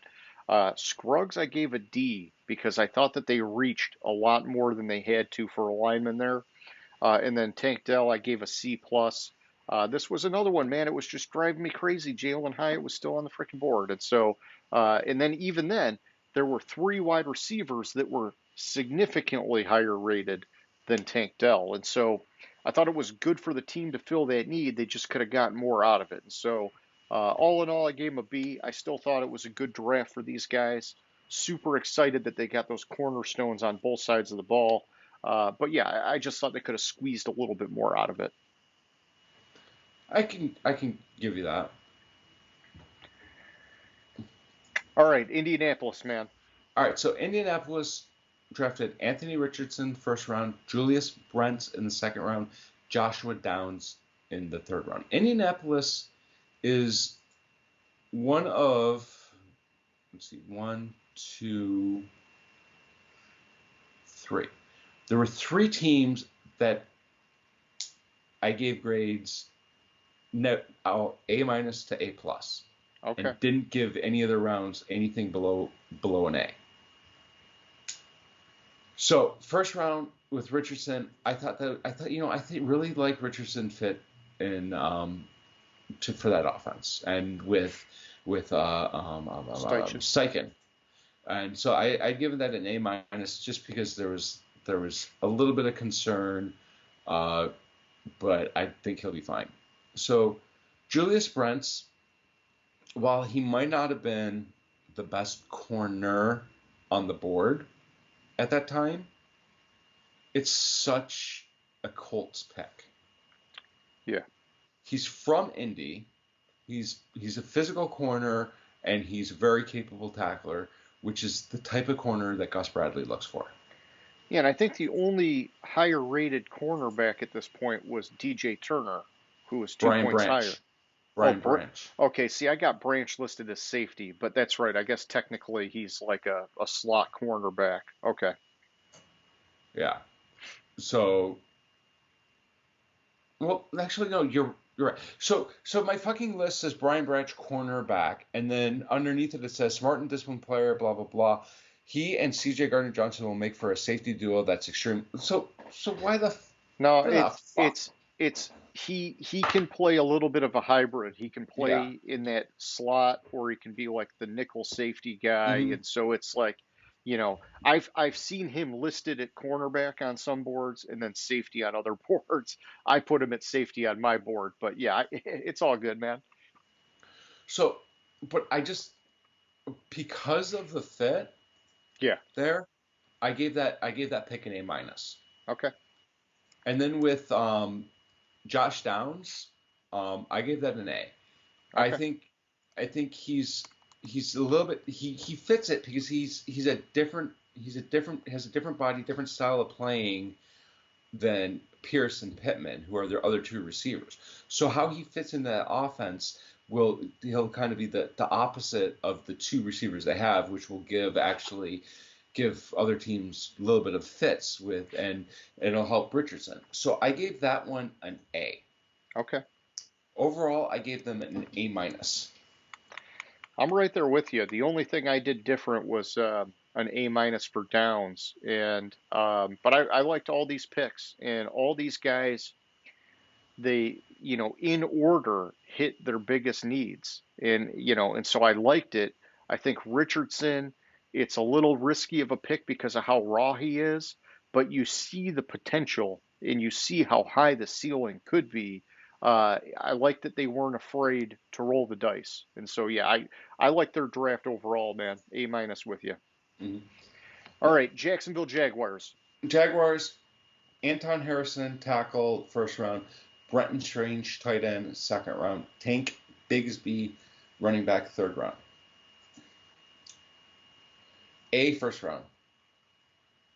C minus in the second round, mainly because this is I thought this is the type of player. I don't know why they went tight end first of all, but they could have gotten Strange probably on day 3, and didn't have to reach for him on day 2. C plus in second round, and the reason why I gave them a C plus for Bigsby is it's kind of a head scratcher for me. I mean, they didn't really need it, but I guess you want to have more bodies in the running back room. I don't know. Yeah, I don't. But it's just. Yeah, I'm with you. What was your team grade on these guys? Overall, I gave them a B minus, and that's because I weighted the first round a little bit more. Okay. Yeah, for me, man, I went B minus on Harrison, C minus on Strange, B minus on Bigsby.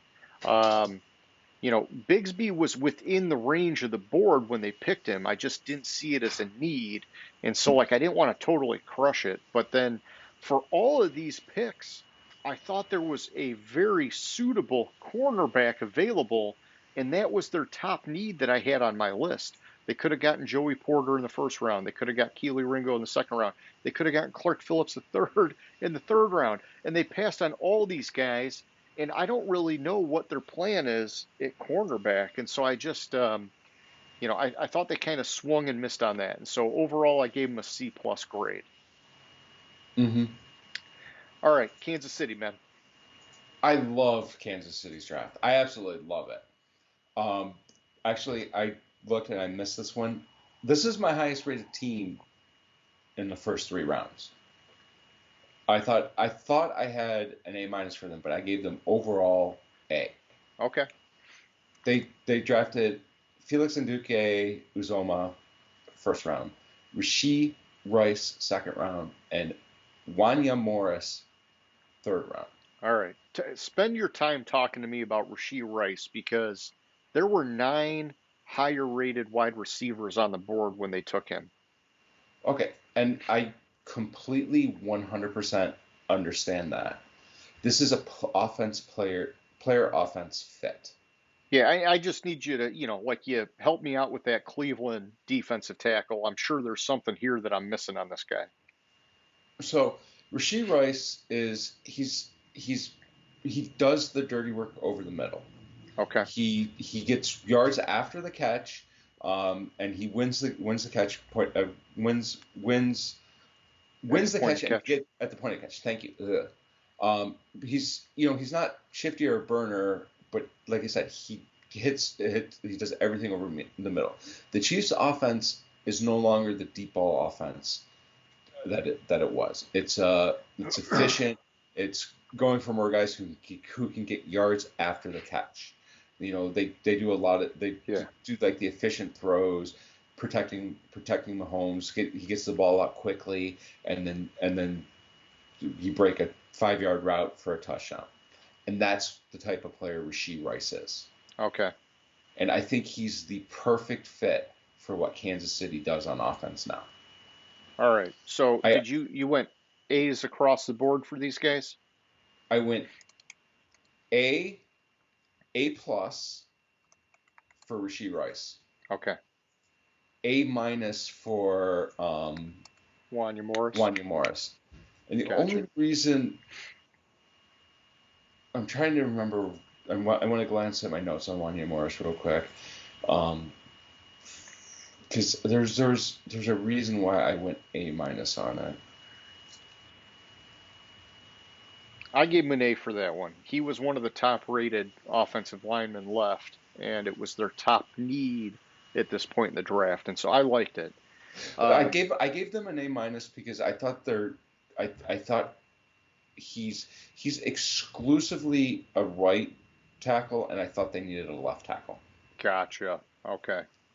That's why I gave him an A minus. I gotta believe Taylor's going to move over. It's just a matter of time.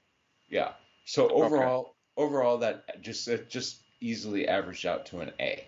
Nice. A plus, A minus, A. All right. Well, yeah. I mean, I did A minus first round, C minus second round, A third round. The C minus for the second round. That's one I gotta think a little bit more about because there's obviously more to that, like you're explaining. Overall, for these guys, I gave them a B plus. I thought it was pretty good. So then we have the Vegas Raiders. Hold on, I just noticed an error. Uh-oh, cannot compute.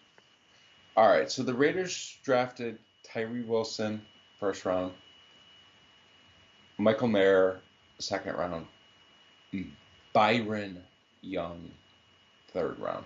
Yep, and there were 2 Byron Youngs. Defensive lineman from Alabama. Thank you. Yeah, I was going to say, because one was a defensive tackle and one was a defensive end, I think. But yeah, this is the defensive tackle. All right. So I gave them an A minus for Wilson. I gave them an A plus for Mayer. Okay. Value, Mayer I thought Mayer was a first round tight end, and he went in the second round. A plus. Not quite the steal of the draft, but close second. Okay. Then for Byron Young, I gave them a C plus. Okay. Because he's a good run defender, but his pass rush is limited. Gotcha. So overall, I gave them a B. Gotcha. Okay. You were nicer than I was. I went A minus Tyree Wilson. I went B plus with Michael Mayer. Really, my issue wasn't with him because I did think that he was a great pick at that point of the draft. I wanted to see them go after Joe Tippmann here and beef up that offensive line. I thought that that was a much higher priority for them, and they really kind of neglected that, and so that kind of bothered me. Byron Young, I went D minus. I was honestly getting sick of the teams reaching for the defensive tackles, and so I smoked him on that. And then Trey Tucker, um, the wide receiver, I gave him a D plus on that guy. He wasn't even in the top 125. I tried finding a scouting report on him, and I couldn't get one. I'm sure there's one out there, but overall, I went C plus on these guys, and I really Oh, I like forgot about Tyree. Trey Tucker. I'm sorry. That's all good. But yeah, I really like Tyree Wilson, and I really do like Michael Mayer. I just thought they left a lot of value on the board. All right, Chargers, man. All right, so the Chargers picked Quentin Johnson first round, Tuipulotu in the second round, and Deion Henley in the third round, linebacker from Washington State.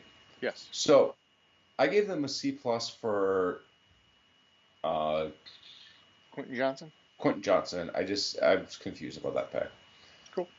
I gave them a C for Tuipulotu because I thought they could have gotten somebody that had more splash in the pass and run game than Tuli.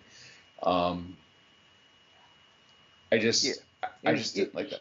He was the top like outside linebacker slash edge guy on the board, but it was a reach. He was like the number 81 rated prospect, and so you're talking almost a 30 spot reach for the guy. They could have gotten some value elsewhere. I agree with you on that. Yeah. And then with Henley, I absolutely love this pick for him. Nice. I think he'll be day one. He'll be an impact player on defense for them, and I mean he's flat. He's quick. He's got goes downhill. With he's just I just love this fit for them. And I gave that an A, and that kind of saved the first 3 rounds for the Chargers, because before that, I was dismal. They ended up with a B minus. Okay. Yeah, so I went C minus on Quentin Johnston, D on Tooley. I won't even say the last name, and then A minus on Henley. With the weight being heavier on those first 2 picks than the third pick, I gave him a team score of a C. And honestly, man, the Quentin Johnston thing, I know all offseason we've heard about them looking at wide receivers, and there's whatever going on with Keenan Allen and these mystery injuries and whatever else. But I thought Dalton Kincaid here was the pick. Get him the frickin' sweet tight end in the draft. And I don't know, I just, it rubbed me the wrong way. That would have been an A for them if they would have nailed him. But they went wide receiver, and they've already got 2 ahead of him in the depth chart. So it is what it is. All right, we got the Rams up next, James. All right, so Rams didn't have a first round pick. That was part of the Stafford trade, which I mean worked out pretty well for the Rams because they won the Super Bowl the first year. Second round, they picked Steve Avila, guard, TCU, Byron Young, the other Byron Young, edge from Tennessee, and Kobe Turner, defensive line from Wake Forest.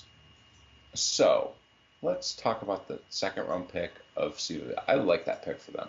I like that fit for them.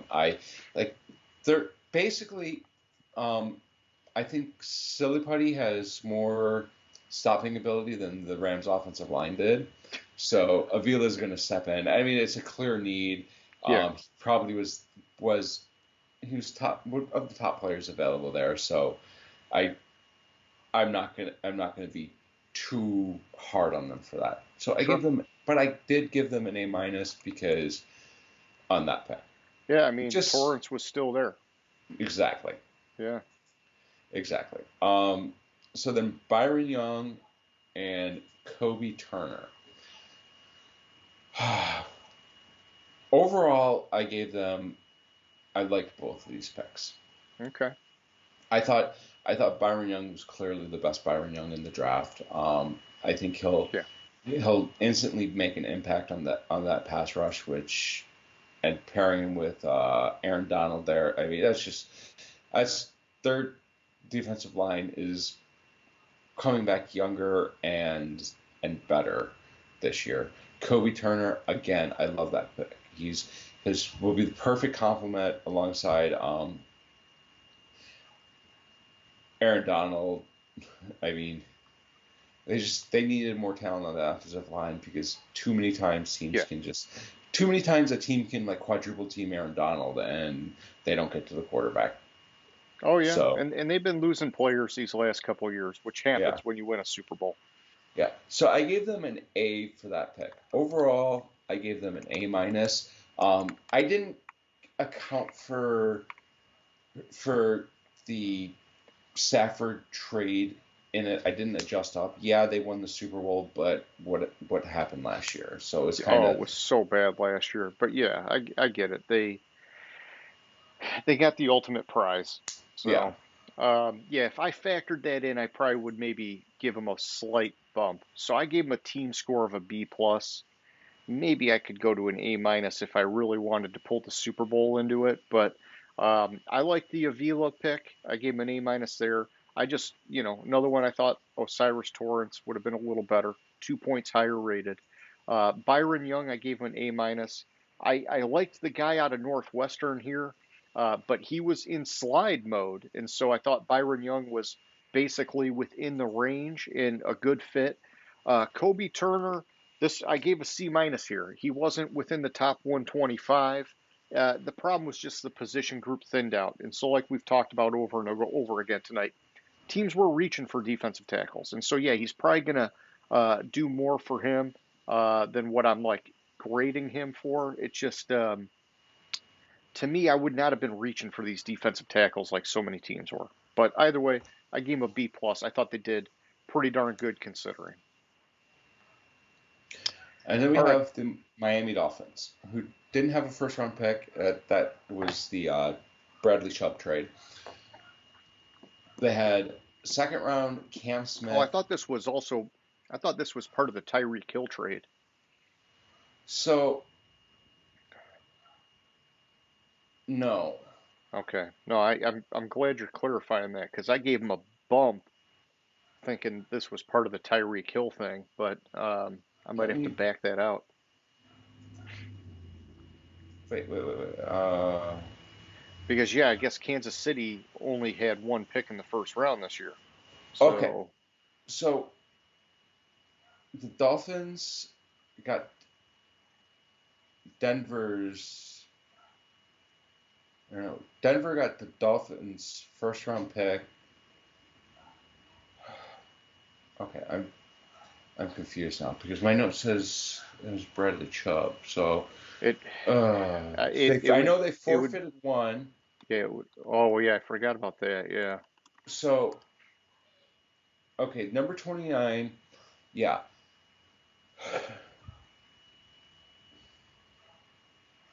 San Francisco traded its first round selection in 2021 and 2022 and its 2022 first and third round selection in exchange for one of Miami's 2021 first round selections. Yeah, yeah. Then Miami traded San Francisco's first round selection to Denver and a 2024 fourth round selection and running back Chase Edmonds to Denver in exchange for Bradley Chubb and a 2025 fifth round. And Denver traded So yeah, that's that one. And then Okay. the other Yeah, one, it didn't have anything to do with Tyreek Hill. I was just yeah. looking at it. Okay. No, that's good. I had to adjust my rating on the fly here because I had that mixed up. And then they forfeited the other one that they, so they would have had two, but they forfeited one. Then they drafted Cam Smith, cornerback, South Carolina, and Devin A chain, I don't know a how you say chain, running back from Texas A&M. So I really like their picks. I think it was, I, it's Oh man, I it's like hated their picks. so I like a chain because he can be used as a receiver out of the backfield, and every Yeah. time he touches the ball, he can take it to the house. Okay. So I like that explosiveness there, and that's kind of what they need. They need that running back that's gonna slow down the pass rush. And then with And yeah, I don't want to knock the running back that bad because he was within the range on the board. I just thought it was a lower level need.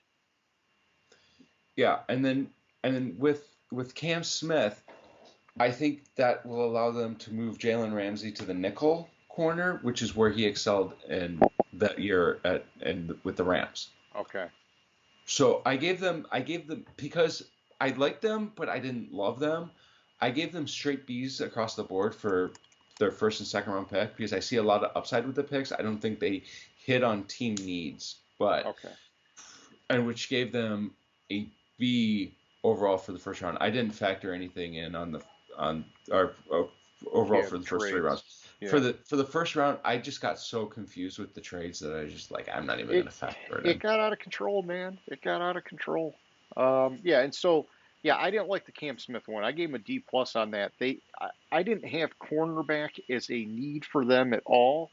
And then even if they wanted to go cornerback, I had four of them that were more highly rated on the board at the time, and so I just thought they just kind of shit the bed on that pick, in my opinion. And then the running back was a B minus. I thought, hey, he was within range, but it also, to me, it was one of the lower level needs. It was the fifth need on the list of priorities on my list, and so all in all, I gave him a C minus. I'm glad that you're more positive about it than I am because I was really hopeful for Miami last year with the way that things worked out for them, and then it kind of fell apart with Tua getting hurt and all this and whatever else. But been hoping that they get it back on track because they showed some serious sparks last year, man.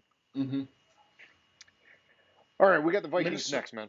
Minnesota drafted Jordan Addison, wide receiver, first round. Didn't have a second round pick, and I was gonna look Minnesota that was the T.J. Hawkinson trade, Okay, and then they picked Mekhi Blackman, cornerback from USC, in the third round.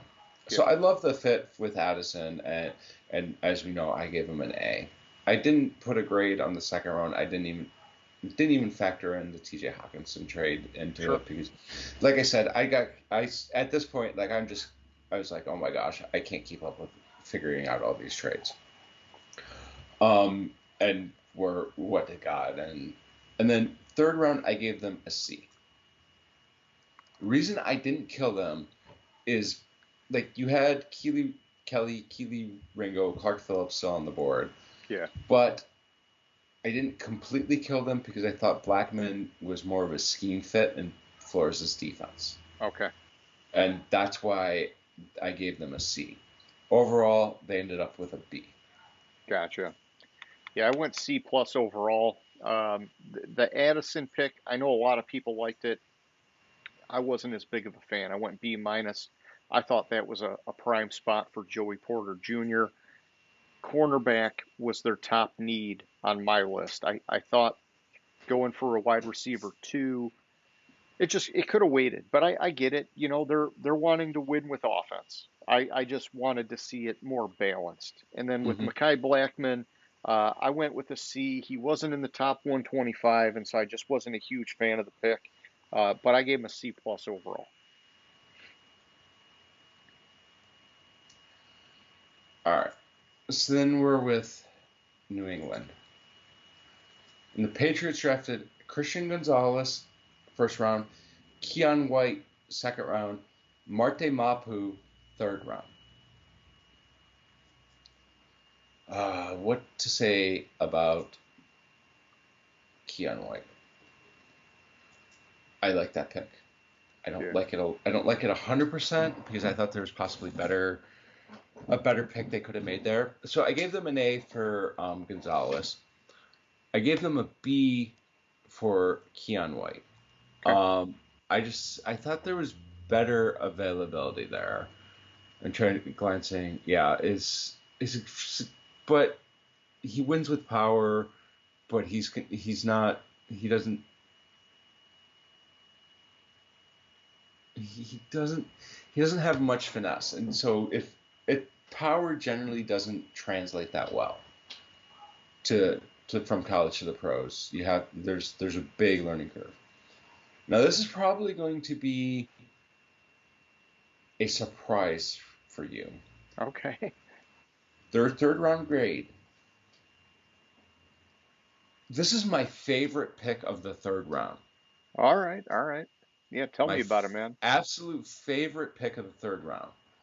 This is an A plus pick by Bill Belichick. A fucking plus. All right. Yeah. Give me the rundown because I showed four higher rated inside linebackers being He's not an available. inside linebacker. He's a Oh shit! I had him safety. listed as a. He's a Okay. safety linebacker hybrid. Ah. Okay. All right. He's got he can fill the hole and he can play the middle of the field and has instincts in coverage. Everything I'm reading on this guy, I'm just like, oh my fucking lord, how did Bill Belichick find this guy? Well, he loves his hybrid guys too. Yeah, and it's an absolute great pick. So when I first saw the pick, I was like, are you who what? And then I started reading up on him, and everything I was reading up on him is if you have a player that can play safety and linebacker at the same time, that's ridiculous. Especially inside linebacker. Outside linebackers Yeah. are more speedy. Inside linebacker and Yeah. safety, Yeah. I was gonna say, that was like the Isaiah Simmons thing, but it didn't seem to work out in Arizona with him. But I think he was more outside linebacker. yeah. So what'd you go for a team grade? Team grade, I gave them an A minus. Okay. Well, we hit at the same spot there. I went A minus on the team grade. I really like Christian Gonzalez. I gave him an A plus there. I also really liked Keon White. I gave him an A on that pick. Mapu, I went C minus, but that's because I thought he was an inside linebacker, and it was a reach when I looked at the other guys available. But I had it weighted more towards those first two picks were A plus, so I went A minus overall either way. But I'm going to look more into that guy because it sounds exciting. Yeah. All right, man. New Orleans Saints. Next up, the Saints. They drafted Brian Bresee, first Yeah, however round. the heck you say it. Yep.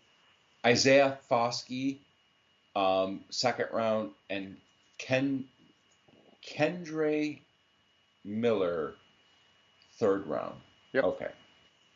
This is really feast and famine for me, in my opinion, on their picks.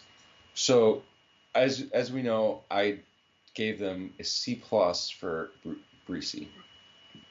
Actually, never mind. It's not feast or famine. I thought I was higher on Foskey, but I'm not. So I gave them a C minus for their first round pick. I'm sorry, C plus. Then I gave them a B minus for Foskey. I think And I've seen some guys get high on that pick. I wasn't as big on Foskey here, but a lot yeah, of the reviews I saw, they liked it. yeah, and that's what I was seeing too. But I just thought it was a little bit of a reach. Yeah, And and then they doubled down on the defensive line. yeah, I gave them, and I just saw something that might make me reconsider. No, I gave them a C plus for the running back. Like, Yeah, I don't know. didn't I they guess just maybe because of they had Kamara and his exactly situation. exactly possibly that's why they picked him. Overall, I gave the Saints a C plus. Okay. Well, we landed in the same spot. I went B minus for Breesy. I went C for Foskey and C for Miller. I didn't like that they doubled down on the defensive line, even though you had an interior guy versus an outside guy. Um, you know, I don't know. And then the running back, it just that's a team mess, and so it's almost like they were handcuffed into doing it. But maybe handcuffed is not the right way to say it because all the legal issues. But uh, yeah, I thought they could have hit some bigger needs with better value is the best way I could put it. So C plus for me. All right, man. We got the Giants. I know you like their draft. All right. Actually, I guess you didn't. You didn't So like we the had Banks pick. Deontay Banks first round. The reason I didn't like the Banks pick was because I don't understand it. Okay. I I I don't understand. I gotta go back and find my note on that. Like I didn't open I can't find that spreadsheet on my computer, and I don't know Yeah. where I put it. I So started getting there's pretty high on Deontay Banks going into the draft, man. A lot of people were, they were boosting him up on their boards, and when they picked him, he was like one of the best available guys at the time, and so I thought it was a great pick. But, I think actually the reason why I didn't like the Deontay Banks pick, and I'm remembering now, is because I thought they should have picked Jalen Hyatt. okay, who they Shows what I ultimately know. got, who they Shows what the ultimately fuck I know. got. Shows what the fuck I. Oh no, Yeah. no, I didn't like the Deontay Banks pick because they moved up to get him when they didn't need to move up to get him. They Okay. gave up assets to get him and didn't need to. Michael Schmitzy center, boy. probably center in the draft. Love it for that Yeah. offensive line. And then pick Jalen Hyatt, which is my second favorite pick. Uh-oh. I'm losing you. Like, so Jalen Hyatt is my second favorite pick in the third round. Okay. So I mean, he's exactly what they need. Stretch the field. He gives that deep threat, which will take a lot of pressure off Daniel Jones, and actually gives him a real fucking weapon. So I went C first round, A second round, A plus third round, averaged out to a B plus for me. Okay. Yeah, I like their draft a lot. I liked Banks. I gave him an A on that pick. I thought John Michael Schmitz was the highest rated center. Okay, so we are back, and yeah, I was just giving you my grade on the Giants. Let's move on over to the Jets, man. All right, so the Jets only had a first and a second round pick. Um, it it was the Elijah Moore trade where Cleveland traded second round to the Jets in exchange for Elijah Moore in the third round pick, and they picked Will McDonald the fourth and Joe Tipman um, in the second round. I hated the first round pick. I thought I gave them an F for the first round pick. I kind of like Tipman pick. I think I gave it a B. He, it's a solid pick, but it's not outstanding. He'll eventually be the starting center there for the Jets. So I kind of like that. And Wisconsin does generally produce good NFL offensive linemen. True. So so I gave them a B for their second round. I didn't grade out the third round, and overall I gave the Jets the second worst rating of D plus. Dang, you really hated that first round pick, man. I told you it was an F. No, I know, I know. I gave it a C because I liked the player, but I thought it was a little bit of a reach. I really wanted them to go Nolan Smith there, but obviously it didn't work out that way. For Titman, I gave him an A on that pick. He was one of the top guys on the board. Like, he was one of the highest rated interior offensive linemen on the board, rather, and it was their top need at that point in the draft. I ended up going B plus overall on these guys because I factored in there Rodgers coming in as part of that second round pick, and so I gave him a little bit of juice for that action. All right, man. We got the Philadelphia Eagles up next. Wait, second round pick? They had two second round picks this year, and I thought that was Yeah, next year's second round. no, no. They gave this year's second round pick that they got for the Elijah Moore trade. And so they sent Moore to Cleveland and got Cleveland's second round pick. And then they gave their later second round pick, whichever one, whether it was from Cleveland or their own, they gave that as part of the Rodgers package. So I missed that in my notes. So I don't even. Oh, well, that probably part of the issue is I'm looking at the third round, not the second round. So Yeah, so Green Bay picked 42, which was yeah, so they originally the gave Jets' pick. Cleveland's pick in the Rodgers trade. Okay, I was That's stuck cool. Yeah, it's on all good.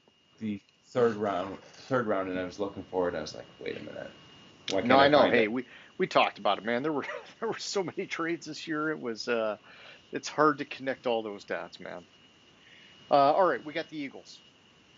All right, so with the Eagles didn't have a second round pick. They traded their second round pick in the draft, probably because they didn't they traded for like later picks because they didn't like the fits and the players that were available there at where they would pick for the second round. In the first round, they picked Jalen Carter and Nolan Smith. Yep. I love that fucking. I gave that an A, not quite an A plus because of some questions about Jalen Carter.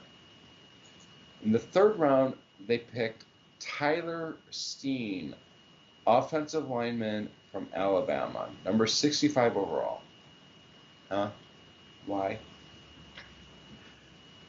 They need a guard now, don't they? They're just going to kick this guy in, or they're looking for a swing guy because yeah, I mean, they lost yeah, that's Samalo. kind of a it's kind of a swing guy. You know, like what if Lane Johnson retires? I can understand that. I didn't completely kill them for it.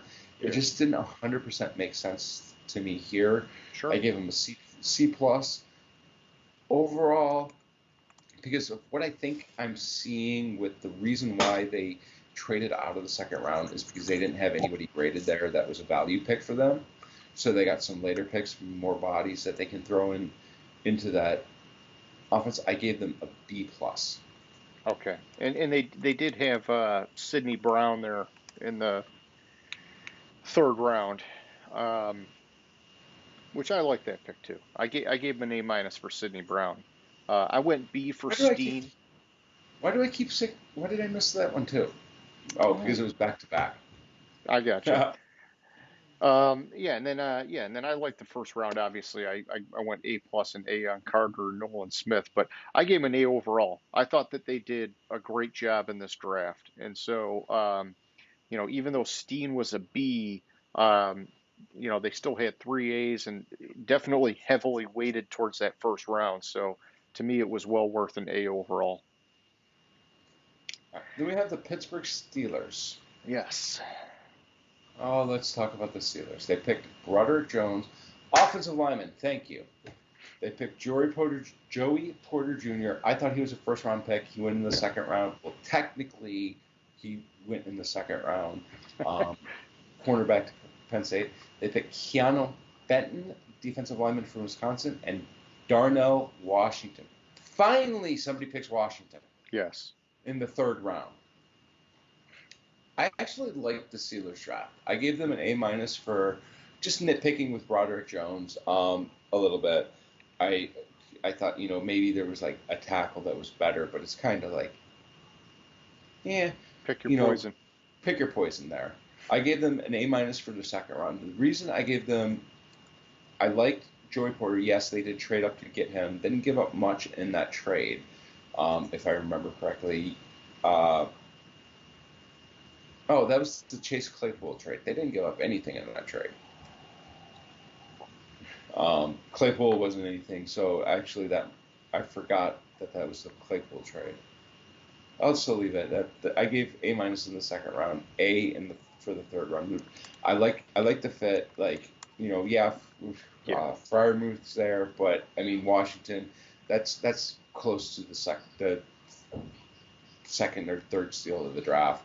Yeah. Overall, I gave Pittsburgh an A minus. Okay. Yeah, I liked Pittsburgh's draft. I gave him an A for Broderick Jones, an A for Joey Porter Jr., an A for Keanu Benton, and an A minus for Darnell Washington. The only reason it was an A minus for Washington is just that they already have Fryermuth, but I just thought there was way too much value there to pass up, and so I gave these guys an A overall. Not super flashy, but this might have been my favorite first 3 rounds, to be honest. All right, San Francisco, bud. All right, San Francisco did not have a first or a second round pick, and who remembers why they didn't have a first or second round pick? It's like 7 trades. Like I just went over one of them. It was like to Miami for Yeah. or Well, yeah, I whatever. mean, the first one was still part of the Trey Lance thing, or no? The first round was And then they had, what, was one of them part of the McCaffrey deal? first round was traded a first round selection 2021. Blah blah blah. Yeah, that was the trade for Trey Lance. Oh, this is just getting worse and worse and worse for them. This is just getting worse and worse and worse for them. And San Francisco, okay, so second round was because of the whatchamacallit, the McCaffrey trade. Yeah, and So that's worked out. Yeah, that's worked out. I mean they're paying up the frickin' nose for him, but trade wise, it's he's putting out the production. So So this is an interesting grade for me. In the third round, because I just had to change it on the fly. I think, no, actually, I'm going to stick with it. I know All right. you were loving that Jake Moody pick. So in the third round, they picked Jahir Brown, safety Penn State, which I really like that pick. Yeah. I think he can play with range. Yeah, his 40 time might have been concerning, but in San Francisco, he'll get the range and he'll do fine. Then they picked Jake Moody, who, yeah, probably was the best kicker in the draft. But on day 2, you don't. If we were doing the first 4 rounds, I would have killed New England for this, too. Yeah. You don't pick a kicker or a punter in the first 5 rounds of the draft. I know. And you know what? I told you, the only defense is that I think they maybe feel like they got put through the ringer a little bit with Robbie Gould these last couple of years, and they just wanted to lock it down. But either way, yeah, it is super freaking high to be taking a kicker. Yeah. All right. So Jair Brown, I gave that probably a B plus. I gave Moody an F, and I averaged that out to a C minus. No, a C. Oh, you got Cameron Latu also. Maybe that's what I forgot about Latu. I got.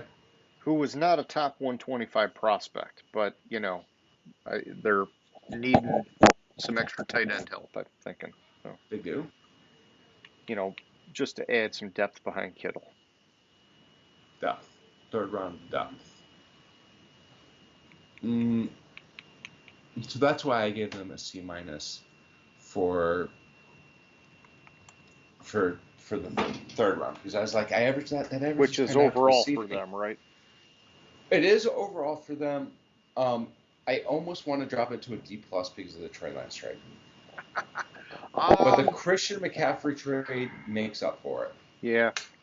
Yeah. So, all right, here's what I'm going to give you. I was a lot nicer on these guys. I went A minus on the Jair Brown. I thought he was a solid pick with some good upside for him. I went C minus on Moody. I thought it was a big reach, but I have heard a ton of rave reviews about Moody.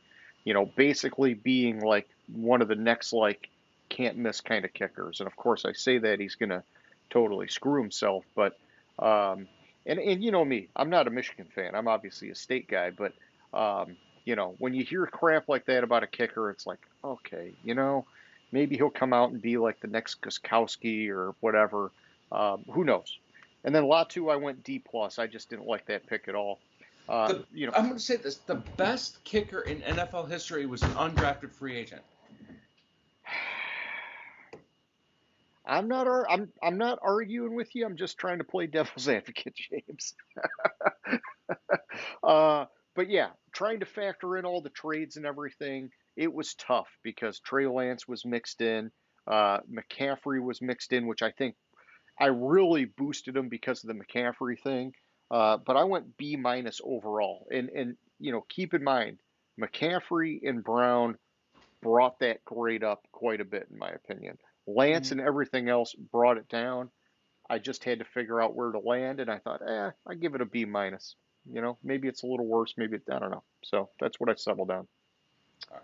So we have the Seahawks.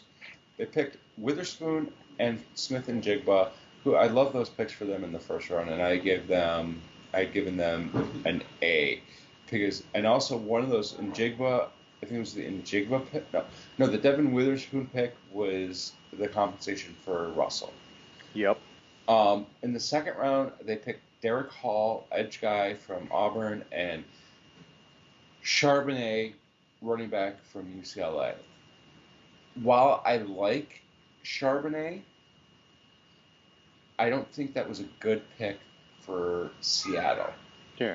Because I think he's too similar to Kenneth Walker to like it. And Derek Hall, I want to look at something for Derek Hall. Derek Hall was tough, man. He was the number 66 prospect, and they took him at 37. It's just a pretty big reach. I thought, my opinion, honestly, at 37, I thought that's where Hendon Hooker was getting drafted. And when they passed on him, then I thought, I don't know what's going to happen with Hendon Hooker. But so with Hall, the thing I like with Hall, and why I didn't downgrade him that much for this, is he runs through offensive linemen. Okay. Not around them. He just bowls right the fuck through them. Beast mode. Yeah. And Seattle knows a thing or two about beast mode. Right. So I gave them a B minus for the second round. Okay. I gave them an A minus overall. And I didn't factor in the third round trade. I don't know what to think of the third round trade because there's no tangible players there to. Yeah, I didn't factor that in on mine. But yeah, I went A minus Witherspoon, B on Smith and Jigba. I just thought, man, he's a wide receiver 3 for them. I would have liked to have seen them get a bigger need filled there. But it's okay. I think he is going to be good for them. It just was a little bit of a luxury pick, in my opinion. Derek Hall, I didn't read that same review as you, and so I went C minus just because of the reach. You're talking about a 30 spot slide, or a 30 spot reach, sorry, when you look at the board. That just felt like too much for me. And then Charbonnet, I like the player a lot. You and I have talked about that.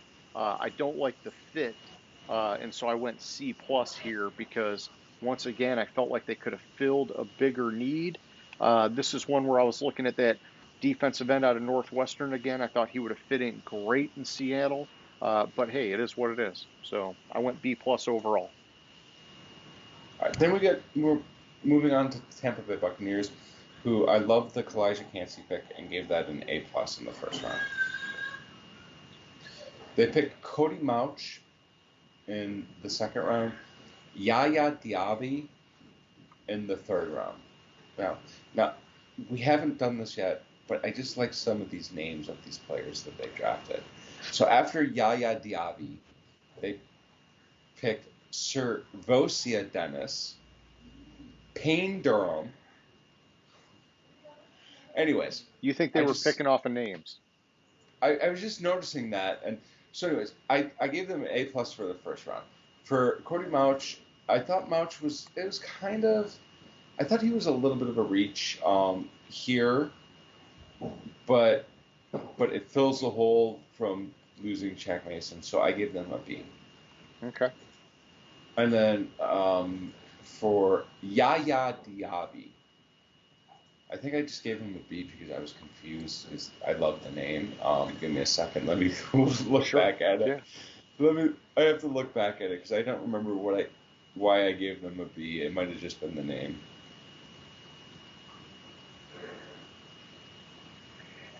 He was the highest rated defensive end at the time when you consider some of the slides taking place.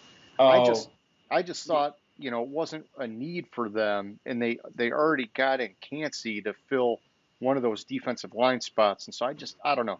I gave it a C minus. I wasn't a big fan of it. so so right, but are you assuming that he's playing inside? Because I think No, no, he's no, going to play. no, no. What I was saying is just that I don't like that they doubled down on the defensive line. I Ah, get it that one's inside, one's outside, but I only had them really needing help in one defensive line position, and they took two in their top three picks. yeah. This one, the reason I gave it a B is because I thought he fit their defensive scheme perfectly, Okay, and like he's good with stunts, and he can cut inside. So I thought that's kind of a fit to their defensive scheme. So that's why I gave it a B. okay. And then what'd you go overall? Overall was A minus. Gotcha. Okay. Yeah, I went C plus on Cansey. I just, you know, like I was telling you last week, I wanted to see them go for a quarterback. I thought this was a good spot to do it. There were guys there. I would have just started the rebuild, but I do like Cansey, and so it was nothing against him. It was just against the team's strategy. Cody Mauk, however you say his name, I liked him, but this was another one of those ones where Osiris Torrance was still there, and so I went A minus instead of A. And then Diaby, like I told you, C minus. I don't like that they went doubling down on the defensive line. I get it, different positions and whatnot, but I just thought they could have spread that love out a little bit more. They had other needs, and so all in all, I gave them a B minus as a team. Okay. Next up, we have Tennessee. Peter Skoronsky, first round, which I loved. Which I gave them an A on, and probably should have given them a higher grade, an A plus, after reading what I read this week. Will Levis in the second round at number 33 overall. They did trade up to get Levis. They didn't give up much in that trade though, if I remember correctly. Didn't they trade up to get Levis? Oh, help if I go to the second. Yeah, they traded from Houston via Arizona. Arizona traded a second and third round selection to Tennessee for Tennessee's second and third round selection and a third rounder in 2024. That's not that bad. Swap some picks and a third rounder next year for your quarterback. And everything I read this week, and I think I told you, is Tennessee was going to pick Levis at, where were they, 12? Yeah, And 11. They were going to pick Levis at 11. They were ready to pick Levis at 11, and then Skronsky followed them, and that's why they didn't pick Levis. They got their guy in the second round, Levis, and it was kind of a no-brainer for them to pick him because they were yeah, that high on him. And then and Tajay Spears, running back, I kind of like assuming he's healthy. I'd like him as a complement to Derrick Henry. okay, And eventually, when the wheels completely fall off Derrick Henry, he can be a lead back where he can make the first guy miss. Um, so I gave them an A for the first round, a B for the second round, just because I have questions about Levis the more I look into him. sure, A B plus for the third round, an A minus overall. The reason it's an A minus overall is that's the effect of what I read this week about how they were smart enough to pivot in the first round when Skoronsky dropped to them. gotcha. Yeah, I like Skoronsky a lot. I gave him an A plus on that pick. I went A minus on Levis. I just thought, man, they, you know, I don't know if what I said they got their cake and ate it too or whatever, but Yeah. I like that it worked out for them because, they do still have Tannehill for this year, so you got time to work on Levis and his touch and things like that. Tyjae Spears, I didn't like that pick. I gave him a D there because, uh, to me, Trenton Simpson, the linebacker, was just like screaming in my face, take me at this spot. Tennessee, in my opinion, is a little bit desperate to get solid linebacker help. I thought that would have been a great pick for them, and they passed for a running back when we know Derrick Henry's the guy. And I know, Henry's getting older. You got to have a backup plan. I just didn't like it. And so Well, you I also went, have to remember that Henry's gotten hurt the last few years. hey, I got you, man. I got you. No, and it's, I don't know. I'm probably being harsh on it, but either way, I gave him a B plus overall. I thought they had a good draft. I just, man, I really wanted to see Trenton Simpson go to them in that third round pick, but it is what it is. Last but not least, we have the Commies, the Washington Commanders. Yes, commie bastards. Who we talked about last week. I hated the Emmanuel Fourth pick. The reason I didn't completely kill them, I gave them a D on it, was because it technically did fit a need.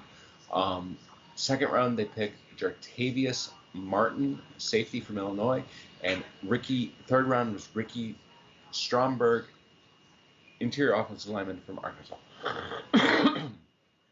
So third round, I gave them a B minus because everything I read about Stromberg was he's unspectacular but reliable. Yeah. And I like the reliability factor, especially coming from a center, which is why I kind of kept it up at a B minus. For Jartavius Martin, I also gave that a B minus. The thing with Jartavius Martin is he's athletic, but everything I'm reading is he's going to play corner for them. And doubling down on cornerbacks is kind of questionable. Yeah, for I me. agree. I still gave them a B minus because I like Martin as a safety. Okay. But I don't like him as a corner. Okay. So overall, I gave them a C plus, which is probably a little bit higher thinking about it, but I'll leave it there at a C plus because I don't want to figure out anything else on the last one. I gotcha. Well, hey, that's where I ended up on these guys. I went C plus on a team score. Forbes, I gave a C. Martin, I gave a D. Stromberg, I gave an A minus. Martin, like you did, I was concerned that they doubled down at cornerback. I think if they could move him to safety, like you're saying, I'd probably like that pick a lot more. But I graded it on a D of why'd you double down on cornerback? If you liked the guy you got in the first round, you probably didn't need to go back to the well in the second round. But and then Stromberg, the reliability, like you talk about, I like. I think that he has the potential to be a solid starter in the NFL, and he's one of those kind of like, in my opinion, fits the profile of like that mid-round offensive lineman that can turn out to be like a steady guy for you. And so I liked that pick there. I thought it was just a good, smart kind of value pick, in my opinion. Gotcha. All right. Those are the draft grades. Any comments before we move on here, James? No, I don't think so. It was a lot. But there was a lot to cover, and we got through it. And yeah, I mean, hey, we don't do all 7 rounds because I don't even know how you could do all 7 rounds. Like the 4 through 7, man, you talk about like the board is just shot. It's like people are all over the place at that point. And it's tough because, like they say, first round picks have like a 50% bust rate. You get to like the 4th round and later, those guys, man, it just, we definitely don't get paid the big bucks to figure that stuff out. So, well, why don't we move on over? Let's do our question of the week. Does that sound good to you, James? Sounds good to me. All right. Question of the week. I know we're getting late here. So I just want to know, who do you think is going to have a bigger impact for the Seattle Seahawks in 2023? Will it be running back Kenneth Walker or their new running back, Zach Charbonnet? And while you're thinking about it, James, I'm going to tell you, I'm going with Kenneth Walker, but with an asterisk next to that. My reason, what's that? Assuming he's healthy. Oh, well, I believe he's going to be healthy, but My reason is that he has a year in the system, and so he's established on the team. And he did win that job. I know Rashad Penny got hurt last year, and that kind of like forced him into the role. But I think that the way he performed before he got hurt, he established himself as the starter. And I think because of that, Charbonnet's usage might get trimmed down just a little bit to start the year, which is going to give Walker a little bit of a head start in terms of like the impact for the team. I think though by mid-season these guys are going to be splitting touches like right down the middle. I see them like you mentioned, very similar running backs. I think they're both very good running backs. Um, I do think Charbonnet maybe has a little bit more power than Kenneth Walker, and because of that, long term, he might end up being like more in favor with Pete Carroll because we know he favors his power runners. Um, but I like it. I think that we could be seeing sort of like a Nick Chubb, Kareem Hunt kind of dynamic here, where you have like essentially two running back ones splitting sort of like an enlarged load of carries between the two of them. And so, what do you think, man? I actually like you hit all the points that I was going to hit. I think it's I think I 100% by mid-season it's going to be 50-50 split, but what's going to give the edge is Kenneth Walker, while Charbonnet is is Earning learning his the wings, man. system, earning Yeah, his wings. Walker will get more carries, 50-50 split, and I do see Seattle going the way of Charbonnet because he fits what Carroll likes to do. Like I can't add any value to the points you made because you hit the exact points that came into my head. well, I was prepared for this question because I came up with it, so Yeah. I stole all the thunder. But I am excited for this running back tandem, man. These Hmm. guys, like on paper, once the games come around, you never know, but they look like they could both be amazing runners in the NFL. I agree there. I think Kenneth Walker talent wise is better, but will lose favor because of how Charbonnet runs. I gotcha. I gotcha. All right, so I think we're good there, James, and I'll just kind of take us to our wrap up here. Next week, for anybody who's out there watching, we are going to be doing our favorite picks from rounds 2 and later in the draft. I suspect that episode will be probably a lot shorter than this one, but Yeah. we're still going to have a heck of a lot of fun with it. So come check it out. And James, you got any closing thoughts, man? I don't think so. All right. Well, hey, it was good, man. I will catch you later, buddy. All right, sounds good. Have a good one.